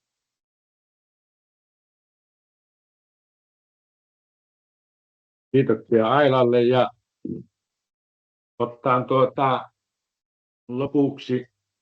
lopuksi pientä yhteenvetoa tältä päivältä. Eli käytiin asioita läpi ja Matilta selkeä toi vipuohjelman käyttö, eli siihen kannattaa kyllä paneutua ja sieltä ottaa mallia, miten tukihakemus jätetään ja vinkata myös niin kuin muillekin, että siellä on selkeä käyttöohjeistus tuolla meidän koulutusmateriaalissa, muun muassa tuohon vipuohjelmaan. Viimeksi muistuteltiin ennen vappua niin ilmastokoulutuksesta kuin sitten tästä ilmasto- ja ympäristösuunnitelmasta. Ja itsekin soittelin niin 29.4. kun katsoin tilastoja, niin vielä noin 170 oli ei ollut palauttanut ilmastosuunnitelmaa ja viimeinen deadline oli 34. sen teolle. Ja täytyy sanoa, että tällä hetkellä joitakin sieltä puuttuu ja sehän aiheuttaa sitten sen 20% seuraamuksen ympäristötuki. Meillä olisi sellainen toive, että tukihakemuksia nyt kun pystyy jo tekemään, niin kävisitte tekemässä sen yhden version siellä, että millä kenties suunnittelette kylvöjä ja jättäisitte sen hakemuksen. Ja sitä mukaan, kun siellä kylvötoimenpiteet etenee pellolla, niin sitä pystyy käydä aina muokkaamassa ja laittamaan sen ajan tasalle ja silloin se hakemus varmaan on tullut perille. Eli toivotaan, että mahdollisimman paljon tulisi toukokuun loppuun mennessä hakemuksia ja hyvin vähän jäisi tuonne muistutuslistoille, koska sitten tahtoo olla niitä, jotka todella unohtaa sen ja sitten mennään siihen seuraamuspuolelle, että hakemus on myöhässä ja hakemusta ei voi myös toimittaa enää muuta kuin paperilla, niin se olisi niin teidän kuin tuenhakijan etu ja tietysti meidän etu, että hakemukset olisi ajallaan tullut. Tällä hetkellä noin 1300 tukihakemuksessa meidän yhteistoiminta-alueella on tullut 63 kappaletta, eli on se liikkeelle lähtenyt, mutta verkkaisesti se siellä etenee. Seuraamme toki tilannetta, että saisimme hyvin ajan tasalle sen ja hakemukset todella tulisi ajoissa. Mutta näillä mentiin tällä kertaa ja katsotaan sitten seuraavaa aihetta ja mitä tullaan kouluttamaan, mutta se menee kyllä sitten tuonne syksypuolelle todennäköisesti. Ja olkaa meihin yhteydessä ihan, jos on kysyttävää, koska kyllä me neuvomme täällä, että mitä ja miten mikin toimii, että se homma olisi teille mahdollisimman helppoa ja vaivatonta tuon tukihakemuksen osalta. Kiitoksia osallistujille, kiitoksia luennoitsijoille ja toivottamme täältä Laukaasta erittäin hyvää kevättä. Kiitos, moi moi!